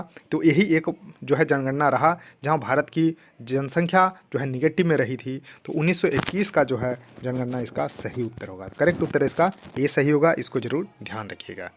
अब देखिए नेक्स्ट क्वेश्चन आपके सामने है कि निम्नलिखित में से किस शहर को COP28 शिखर सम्मेलन के आयोजन स्थल के रूप में चुन लिया गया है। तो देखिए यहाँ पर UNFCCC ट्रिपल सी के द्वारा कॉप का आयोजन यानी कि कॉन्फ्रेंस ऑफ पार्टीज़ का आयोजन किया जाता है। तो कॉन्फ्रेंस ऑफ पार्टीज़ का आयोजन 2023 वाला यानी कि COP28 का दुबई में आयोजन इसका किया जाना है। तो करेक्ट उत्तर इसका सी होगा, दुबई में आयोजन इसका किया गया। तो इसको ज़रूर ध्यान रख लीजिएगा। और दुबई में यहाँ पर आपको यानी कहाँ पर है तो UAE में। तो अगर UAE भी पूछा जाए तो भी सही होगा। और COP27 का शर्म अल शेख मिस्र में किया गया है। और COP26 का आयोजन जो है ग्लासगो स्कॉटलैंड में किया गया था। उसका देखिए नेक्स्ट क्वेश्चन है कि किसी विशेष धर्म के प्रचार के लिए करों के भुगतान के संबंध में स्वतंत्रता, यानी कि किसी विशेष धर्म का अगर आप प्रचार करते हैं तो करों के भुगतान के संबंध में स्वतंत्रता दी गई है। तो यह प्रावधान भारतीय संविधान के अनुच्छेद 27 में जिक्र किया गया है। यानी कि जो 25 से यहाँ पर 28 तक जो है 25 से 28 तक जो है यहाँ पर आपको जो धार्मिक स्वतंत्रता का अधिकार है उसी में अनुच्छेद 27 जो है जिसमें विशेष धर्म के प्रचार के लिए करों के भुगतान में स्वतंत्रता दी गई है। तो यह अनुच्छेद 27 में इसका जिक्र किया गया है। इसको आपको जो है फंडामेंटल राइट यानी कि मौलिक अधिकार के रूप में इसका जिक्र किया गया है। उसका देखिए नेक्स्ट क्वेश्चन है कि निम्नलिखित में से किस पोषक तत्व को सुरक्षात्मक भोजन के रूप में भी जाना जाता है। तो देखिए जो ऊर्जा प्रदान करती है वो तो कार्बोहाइड्रेट है, लेकिन जो सुरक्षा प्रदान करती है यानी कि सुरक्षात्मक भोजन के रूप में जाना जाता है वो है मिनरल्स यानी कि खनिज पदार्थ। इसका सही उत्तर होगा। तो करेक्ट उत्तर इसका बी सही हो जाएगा। उसका देखिए नेक्स्ट क्वेश्चन है कि छठ पूजा का त्यौहार मुख्य रूप से निम्नलिखित में से किस राज्य में मनाया जाता है। तो देखिए छठ पूजा का बहुत ही जो है मार्मिक यानी महत्व है तो बिहार राज्य में। तो बिहार राज्य का प्रमुख त्यौहार है जो जहाँ पर सूर्य भगवान की पूजा की जाती है। तो सूर्य भगवान की पूजा की जाती है। तो सूर्य भगवान की पूजा सायंकाल और सुबह यानी कि उगते हुए सूर्य और डूबते हुए सूर्य और उगते हुए सूर्य का यहाँ पर पूजा किया जाता है। और नदियों का भी महत्व है। तो बिहार इसका सही उत्तर होगा जो कि कार्तिक महीने में इसका आयोजन किया जाता है। तो इसको जरूर ध्यान रखिएगा। तो करेक्ट उत्तर इसका डी बिहार इसका सही। 20 अगस्त को जूनियर एग्जीक्यूटिव इलेक्ट्रिकल का पेपर हम डिस्कस कर लगे। अब देखिए पहला क्वेश्चन आपके सामने है कि कौन सा अंग पित्त द्रव उत्पन्न करता है, यानी कि which organ produce wild fluids, यानी कि जो वाइल्ड फ्लूइड होती है यानी कि पित्त द्रव होती है उसको उत्पन्न कौन करता है। तो दोस्तों इसको जो सेक्रेट करता है वो करता है लीवर। इसको जरूर ध्यान रखिएगा। तो करेक्ट उत्तर इसका ये सही होगा। इसको जरूर ध्यान रख लीजिएगा। अब देखिए यहाँ पर देखिए क्या है, पित्त एक तरल पदार्थ है। पित्त क्या है यानी कि वाइल एक तरल पदार्थ है जो यकृत द्वारा बनता है और निकलता है, यानी कि जो बनता है यकृत के द्वारा और सेक्रेट भी यकृत ही करता है। और पित्ताशय में जाकर जमा होता है, यानी कि गॉल ब्लैडर जो होती है गॉल ब्लैडर में जमा होती है। इसको जरूर ध्यान रखिएगा कि जो वाइल फ्लूइड होती है वो मेड और रिलीज्ड बाय द लीवर, लेकिन जो जमा होती है गॉल ब्लैडर यानी कि पित्ताशय में जमा होता है। पित्त पाचन में क्या करता है, सहायता करता है। यह बसा को यानी कि जो फैट होता है उसको क्या करता है, फैटी एसिड में तोड़ता है जिसे पाचन तंत्र द्वारा शरीर में ले जाया जा सकता है। तो इस तरह से ध्यान रखिएगा। और पित्त में शामिल क्या होता है तो कोलेस्ट्रॉल होता है अधिकतर, और पित्त अम्ल होता है जिन्हें पित्त लवण भी कहा जाता है, और बिलीरुबिन एक टूटने वाला उत्पाद या लाल रक्त कोशिकाएं होता है। तो मोस्टली कोलेस्ट्रॉल होता है पित्त द्रव में, और वाइल एसिड होता है और बिलीरुबिन होता है। तो इस तरह से थोड़ा सा इसको जरूर ध्यान रखिएगा। अब देखिए IPL 2023 फाइनल ट्रॉफी किसने जीती है। तो देखिए IPL 2023 हुआ है वो कुल मिलाकर 16वां सीज़न था। 16वां सीज़न क्योंकि 2008 में जो है IPL स्टार्ट हुई थी, और पहले एडिशंस में जो है राजस्थान रॉयल्स ने खिताब जीता था शेन वॉर्न की कप्तानी में।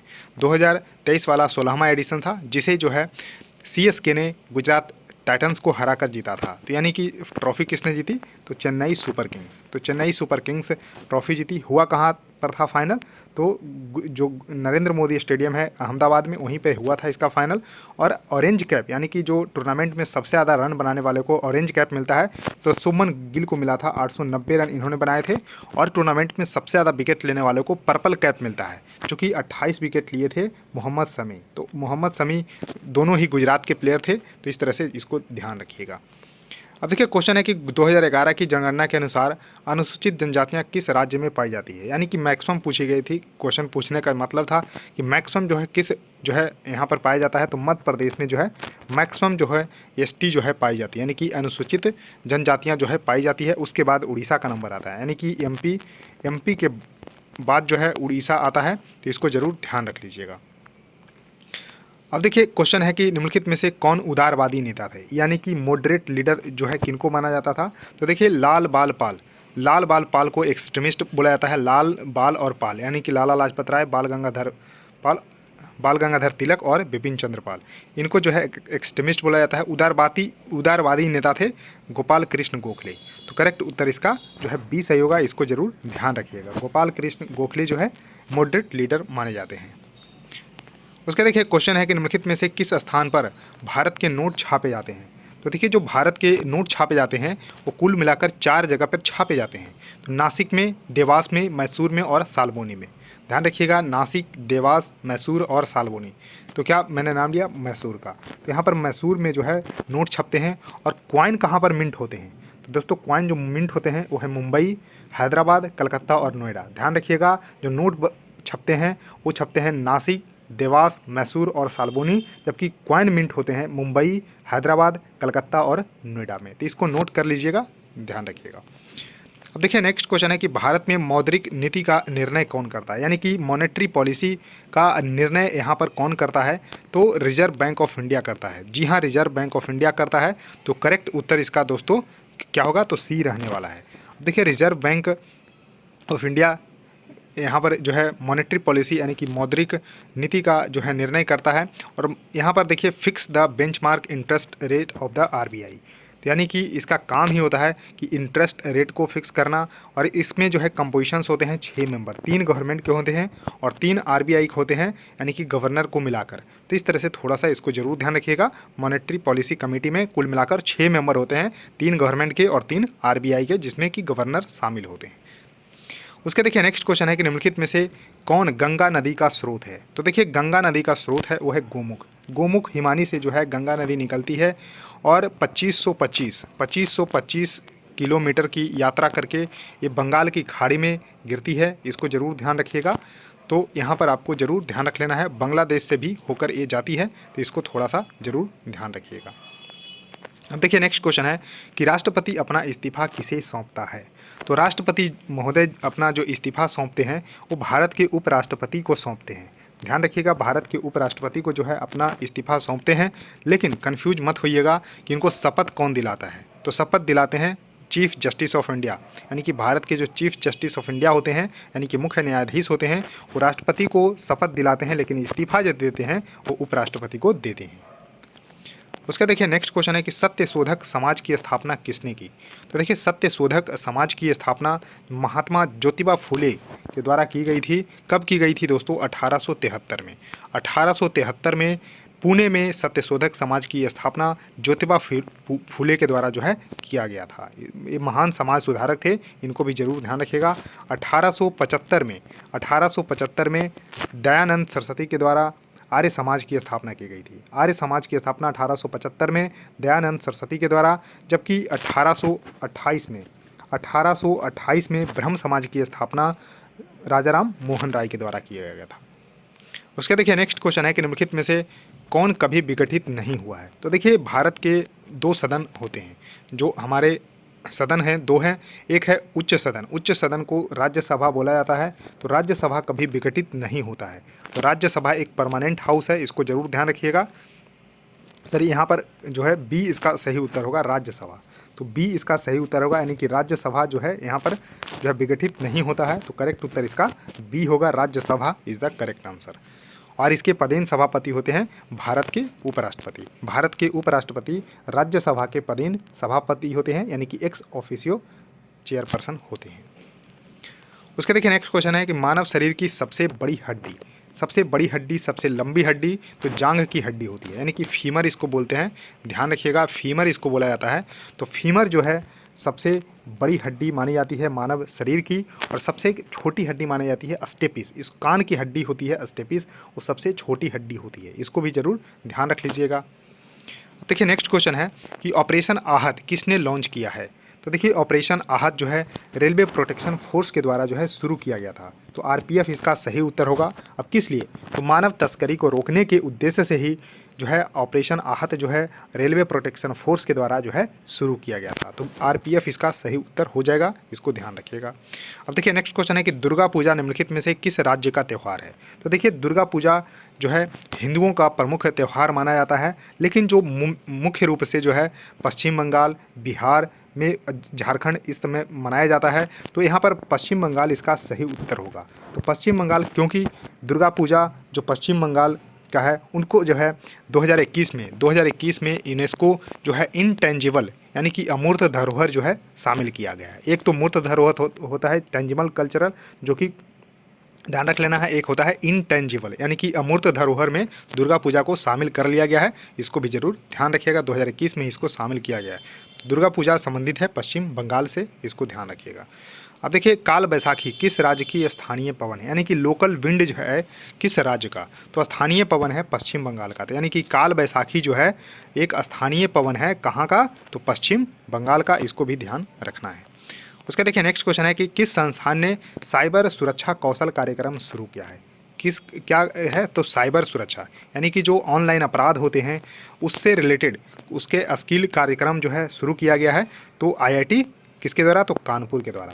तो आईआईटी कानपुर इसका सही उत्तर होगा, इसको जरूर ध्यान रखिएगा। यानी कि आईआईटी कानपुर के द्वारा जो है साइबर सुरक्षा कौशल कार्यक्रम जो है शुरू किया गया है, ताकि जो है साइबर जो अपराध होते हैं उससे जो है आम लोगों को जो है यहाँ पर जागरूकता मिले। पर जो डिस्कस करेंगे वो है डीएफसी सैल में एग्जीक्यूटिव इंफॉर्मेशन टेक्नोलॉजी का पेपर हुआ था 24 अगस्त 2023 को। इसमें तो पहला क्वेश्चन आपके सामने अब आ चुका है, भारत के अंतिम गवर्नर जनरल कौन थे। तो देखिए इस क्वेश्चन को कई तरीके से पूछे जाते हैं। तो भारत के अंतिम गवर्नर जनरल अगर पूछा जाए तो चक्रवर्ती राजगोपालाचारी इसका सही उत्तर होगा। और पूछा जाए कि स्वतंत्र भारत के प्रथम जो है गवर्नर जनरल, तो लॉर्ड माउंटबेटन होगा। स्वतंत्र भारत के प्रथम भारतीय गवर्नर जनरल भी पूछा जाए तो चक्रवर्ती राजगोपालाचारी होगा। तो इस तरह से थोड़ा सा इसको जरूर ध्यान रखिएगा। तो करेक्ट उत्तर इसका बी होगा, चक्रवर्ती राजगोपालाचारी इसका सही उत्तर होगा।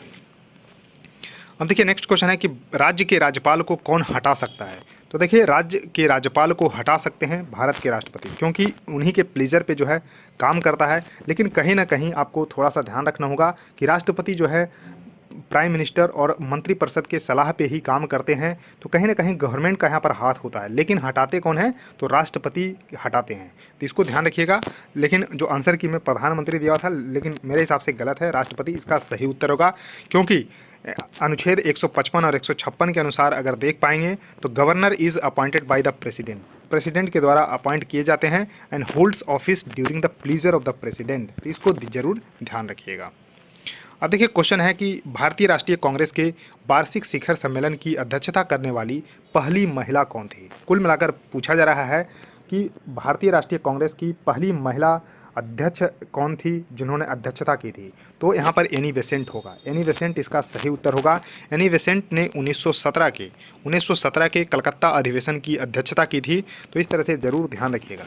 और अगर पहली भारतीय महिला अगर पूछा जाए जो कि कांग्रेस की अध्यक्ष बनी थी, तो वो थी आपको सरोजनी नायडू जी, जो कि 1925 के कानपुर अधिवेशन की अध्यक्षता की थी। तो एनी बेसेंट पहली महिला बनी थी जो कि 1917 के कलकत्ता अधिवेशन की अध्यक्षता की थी। और सरोजनी नायडू पहली भारतीय महिला बनी थी जो कि कांग्रेस की अध्यक्षता संभाली थी 1925 के, इसको ध्यान रखिएगा, कानपुर अधिवेशन की। और महात्मा गांधी 1924 का बेलगांव अधिवेशन की अध्यक्षता की थी। एक बार ही महात्मा गांधी ने अध्यक्षता की है कांग्रेस की, 1924 का बेलगांव अधिवेशन, इसको भी जरूर ध्यान रखिएगा। अब देखिए सरबत खालसा किस धर्म से संबंधित है। तो देखिए खालसा पंथ की स्थापना भी सिख धर्म में ही की गई है। तो सरबत खालसा जो है यहाँ पर सिख धर्म से ही संबंधित है, इसको जरूर ध्यान रखिएगा। तो सिख धर्म ही इसका सही उत्तर हो जाएगा।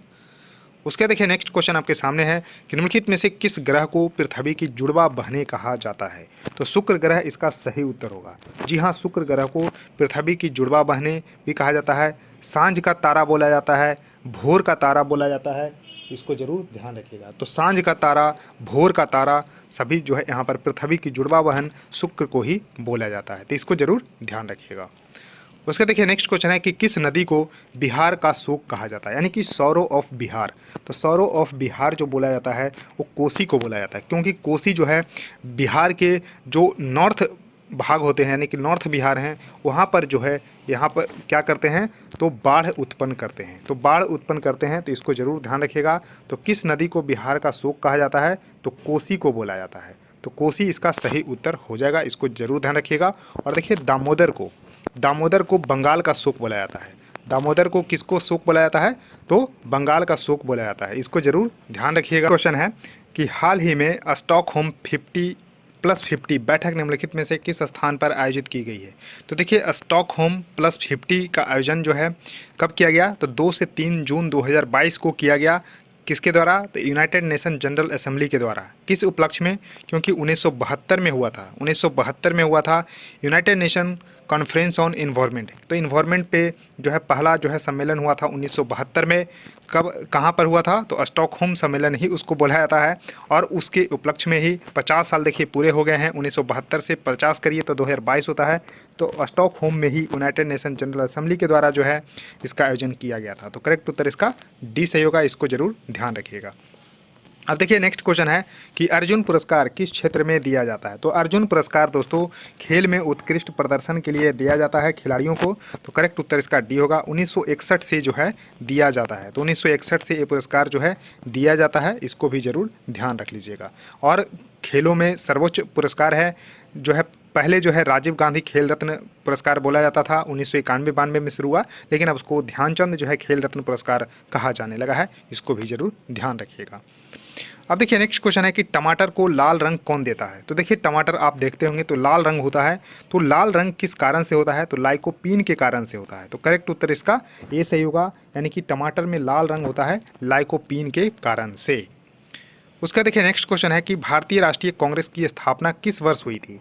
तो देखिए भारतीय राष्ट्रीय कांग्रेस की स्थापना 1885 में हुई थी। जी हाँ, 1885 में हुई थी। उस समय जो है भारत के जो गवर्नर जनरल यानी कि वायसराय उस समय कहा जाने लगा था 1857 के बाद से।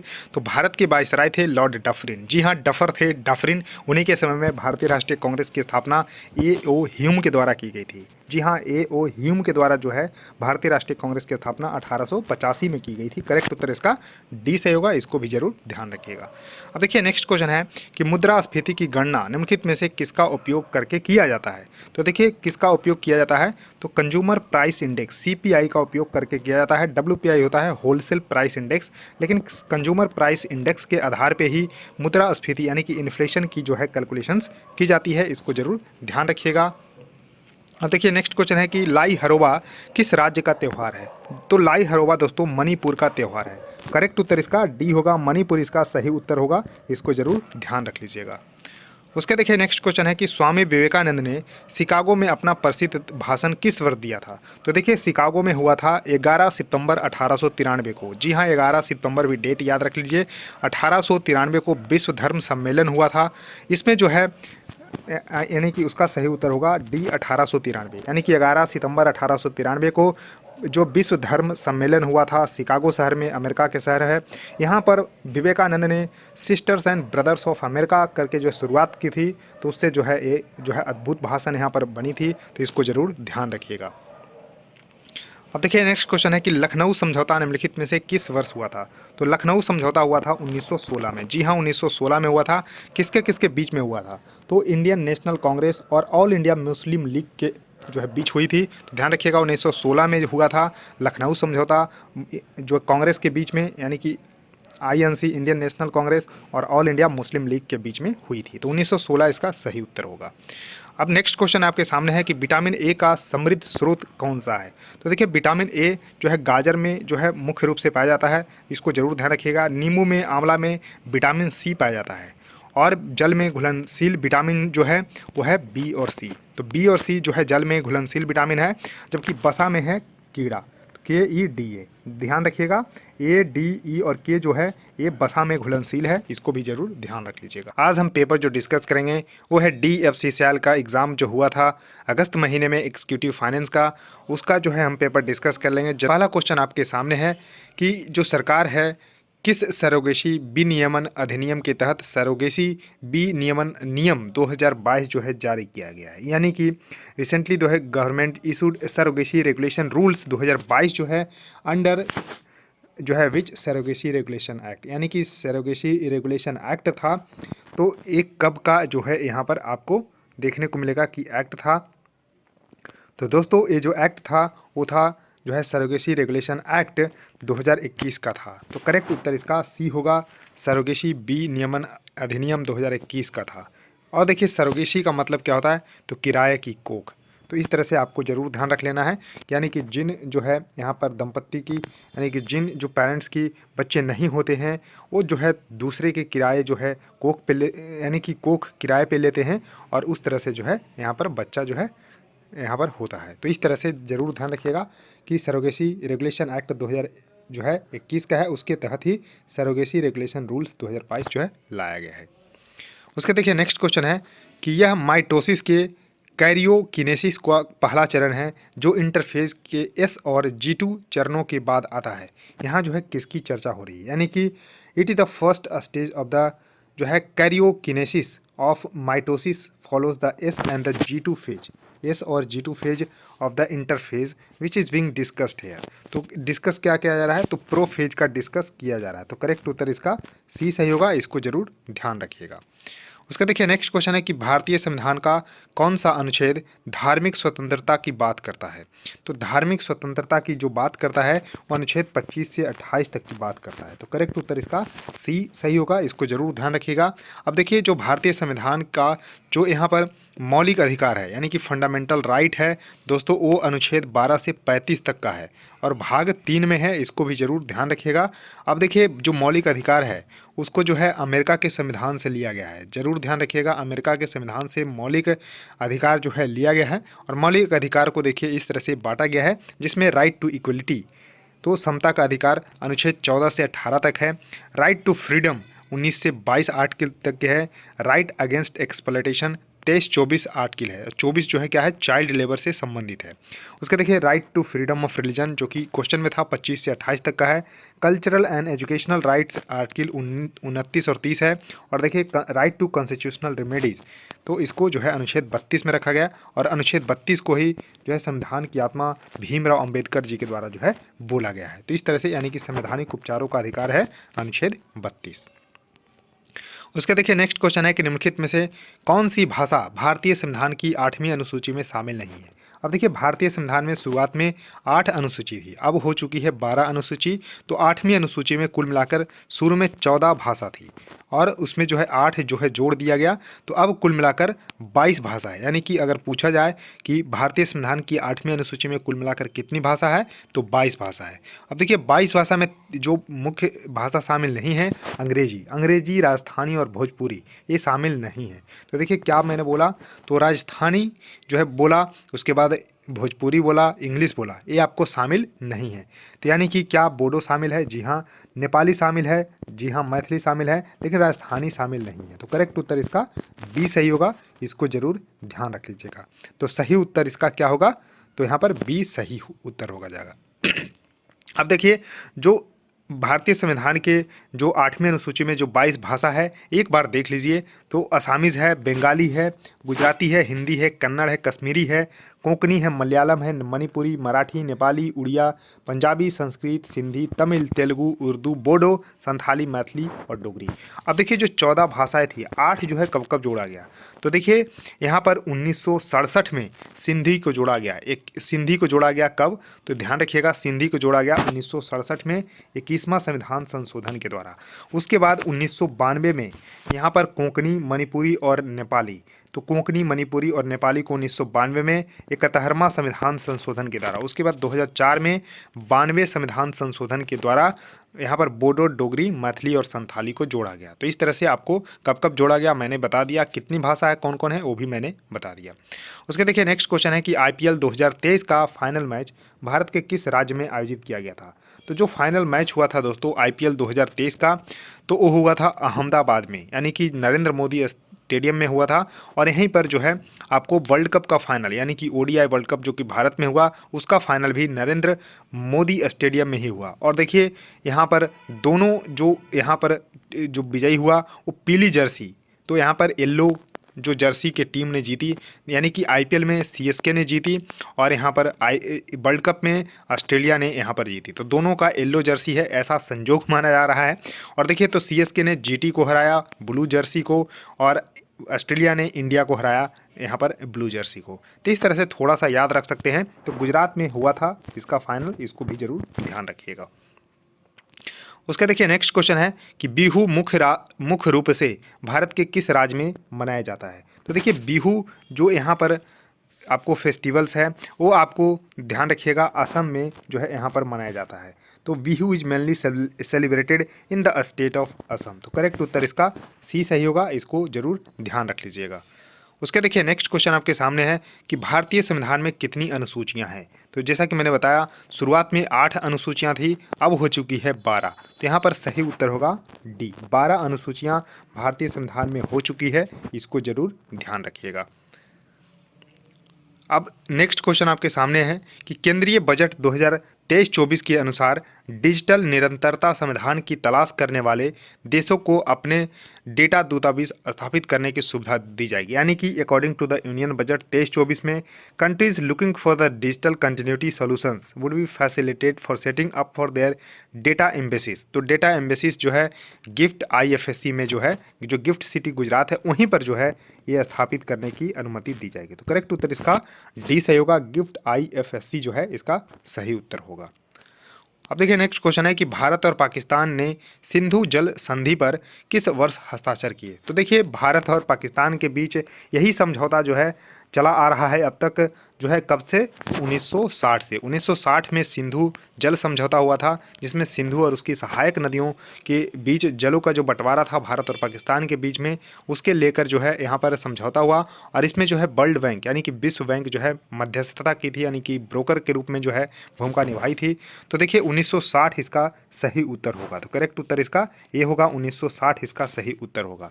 अब देखिए कुछ और पॉइंट यहाँ पर देख लीजिए। तो देखिए द इंडस वाटर ट्रीटी इसको बोलते हैं, जो कि साइन किया गया था सितंबर 1960 में between India Pakistan and the representatives of the world bank after 8 years of the negotiation. तो इसमें देखिए जो सिंधु है, झेलम और चेनाब है, सिंधु, झेलम और चेनाब, इसकी 3 नदियों पे जो है 80% पानी पाकिस्तान जो है यूज़ करेगा और 20% भारत, जबकि रावी, ब्यास और सतलज पे 80% जो है पानी भारत यूज करेगा और 20% जो है यहाँ पर पाकिस्तान। तो इस तरह से थोड़ा सा आपको जरूर ध्यान रख लेना है। उसके देखिए नेक्स्ट क्वेश्चन है कि 2011 की जनगणना के अनुसार भारत में किस धर्म की जनसंख्या सबसे अधिक है।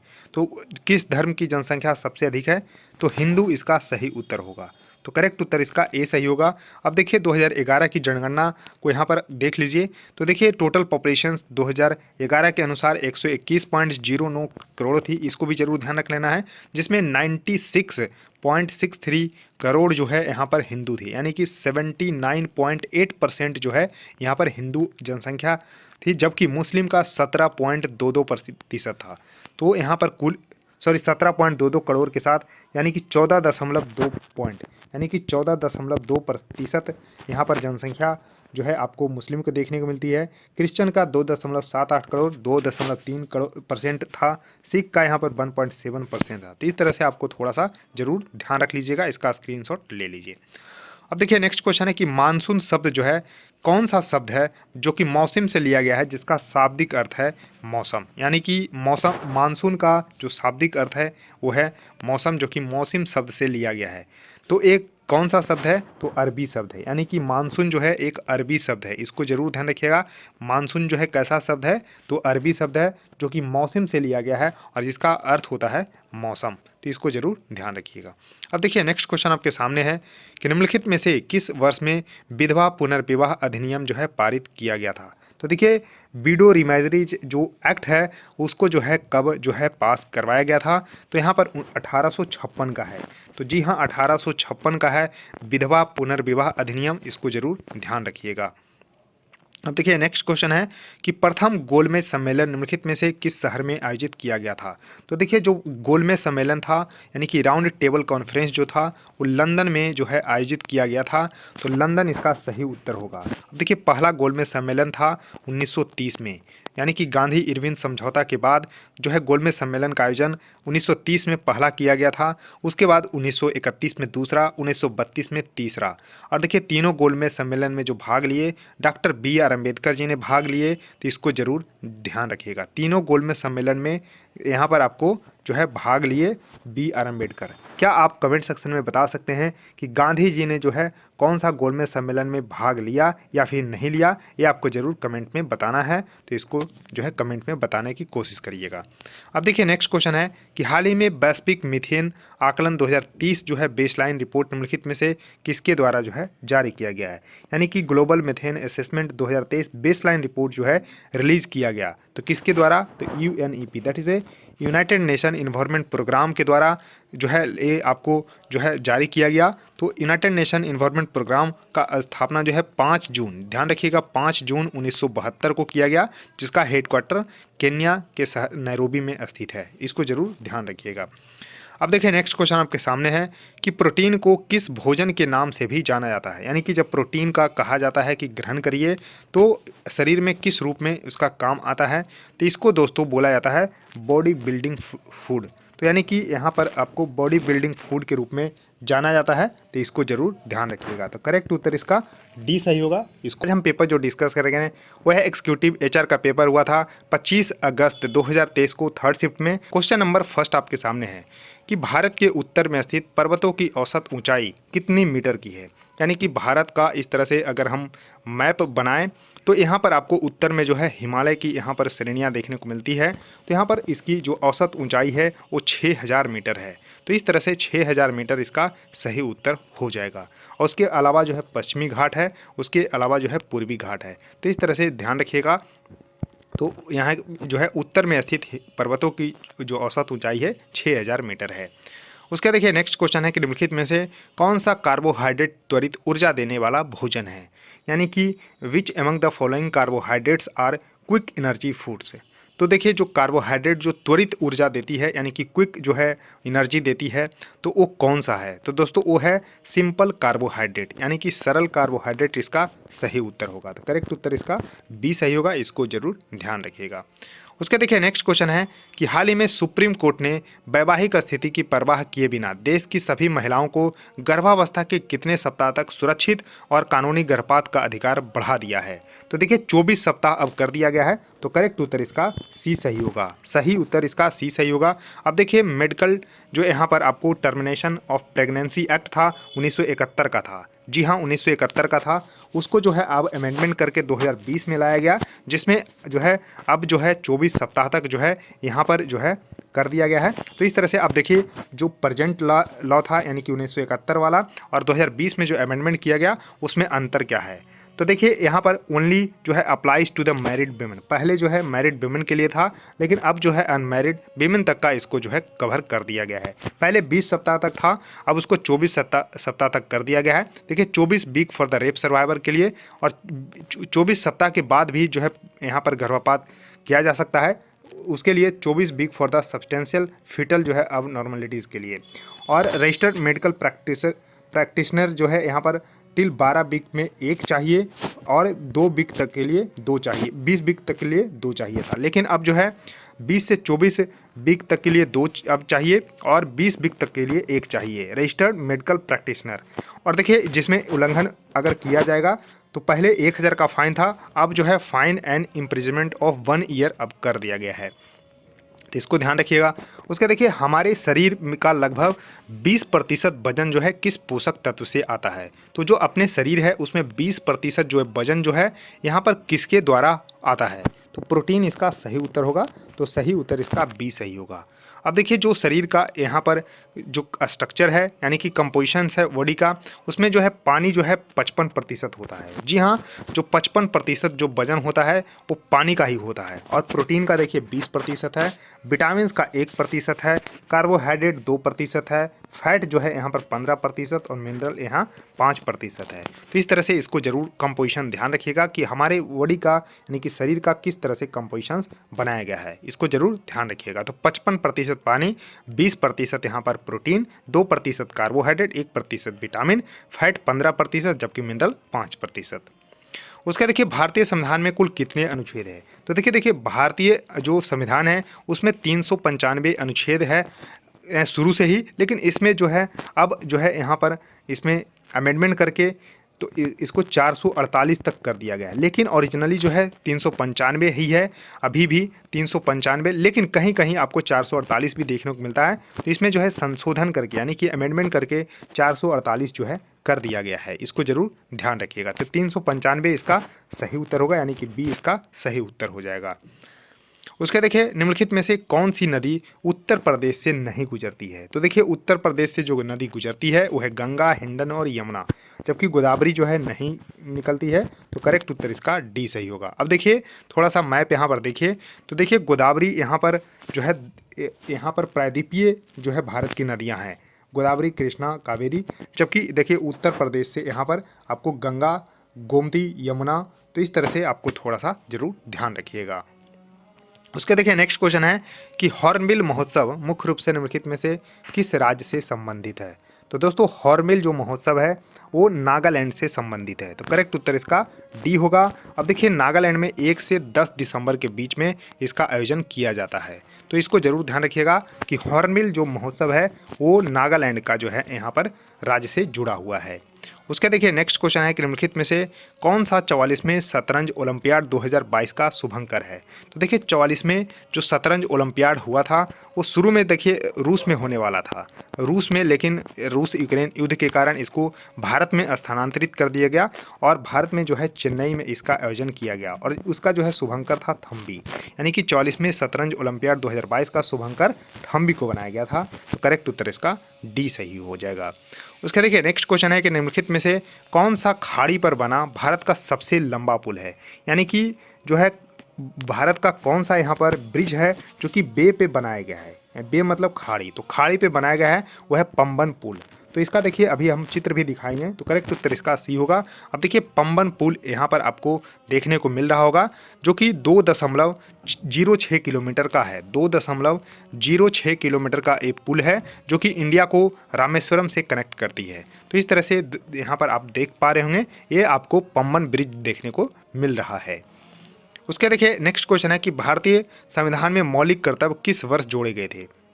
तो देखिए शुरुआत में मौलिक कर्तव्य नहीं थे, लेकिन 1976 में 42वां संविधान संशोधन हुआ, स्वर्ण सिंह समिति के आधार पे जो है इसको जोड़ा गया, यानी कि 42वां संविधान संशोधन हुआ 1976 में। तो 1976 इसका सही उत्तर होगा। और कौन सा संविधान संशोधन? 42वां। तो शुरू में 10 जो है मौलिक कर्तव्य जोड़े गए 1976 में। तो ध्यान रखिएगा स्वर्ण सिंह समिति के आधार पे 51A में इसको जोड़ा गया, भाग 4A में, भाग 4A में 51A अनुच्छेद में जोड़ा गया स्वर्ण सिंह समिति के आधार पे।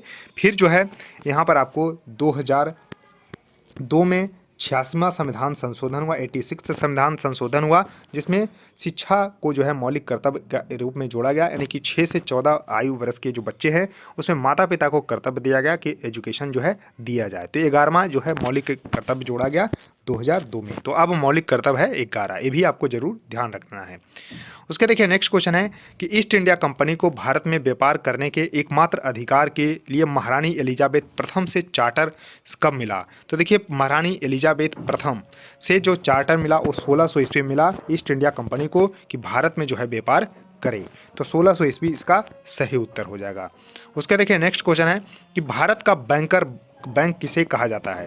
तो आरबीआई को बोला जाता है। जी हाँ, रिजर्व बैंक ऑफ इंडिया को बैंकों का बैंक के रूप में जाना जाता है। तो रिजर्व बैंक ऑफ इंडिया इसका सही उत्तर होगा। अब देखिए रिजर्व बैंक ऑफ इंडिया को आरबीआई एक्ट 1934 के तहत बनाया गया। 1 अप्रैल देखिए 1934 का एक्ट था और 1 अप्रैल 1935 को बनाया गया। 1935 को आरबीआई का गठन किया गया, इसको जरूर ध्यान रखिएगा। शुरू में इसका हेडक्वार्टर कलकत्ता में था, 2 साल बाद 1937 में इसका हेडक्वार्टर बम्बई शिफ्ट कर दिया गया और 25वें नंबर के गवर्नर अभी हैं शक्तिकांता दास। क्या आप बता सकते हैं कि फर्स्ट गवर्नर कौन थे और फर्स्ट भारतीय गवर्नर जो है आरबीआई के कौन थे?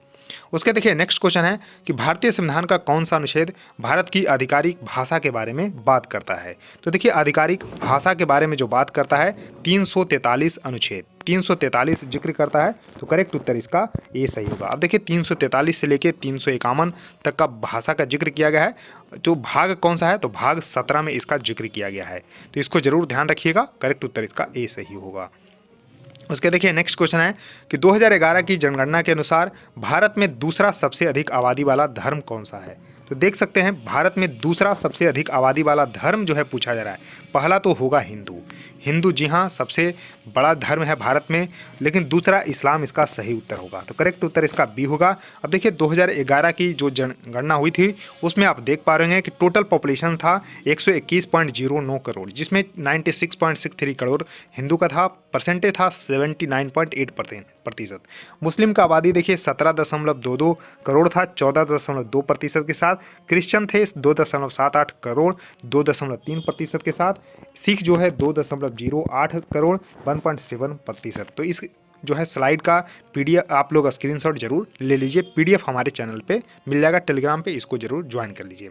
अब देखिए भारत में पहला सत्याग्रह निम्नलिखित में से किस वर्ष शुरू हुआ? तो देखिए पहला सत्याग्रह माना जाता है 1917 का चंपारण सत्याग्रह, जो कि गांधी जी के द्वारा शुरू किया गया पहला सत्याग्रह था। 1917 का चंपारण सत्याग्रह इसका सही उत्तर होगा, जो कि बिहार से संबंधित है। तो बिहार के चंपारण में चंपारण सत्याग्रह नील की खेती के विरोध में इसका किया गया था, तो करेक्ट उत्तर इसका डी होगा, 1917 इसका सही उत्तर हो जाएगा। तो दोस्तों इस वीडियो में इतना ही, बस आपका काम बचा है वीडियो को लाइक करना, शेयर करना अपने दोस्तों के साथ और चैनल को भी सब्सक्राइब कर लेना। सो थैंक यू दोस्तों, इस वीडियो में इतना ही, धन्यवाद।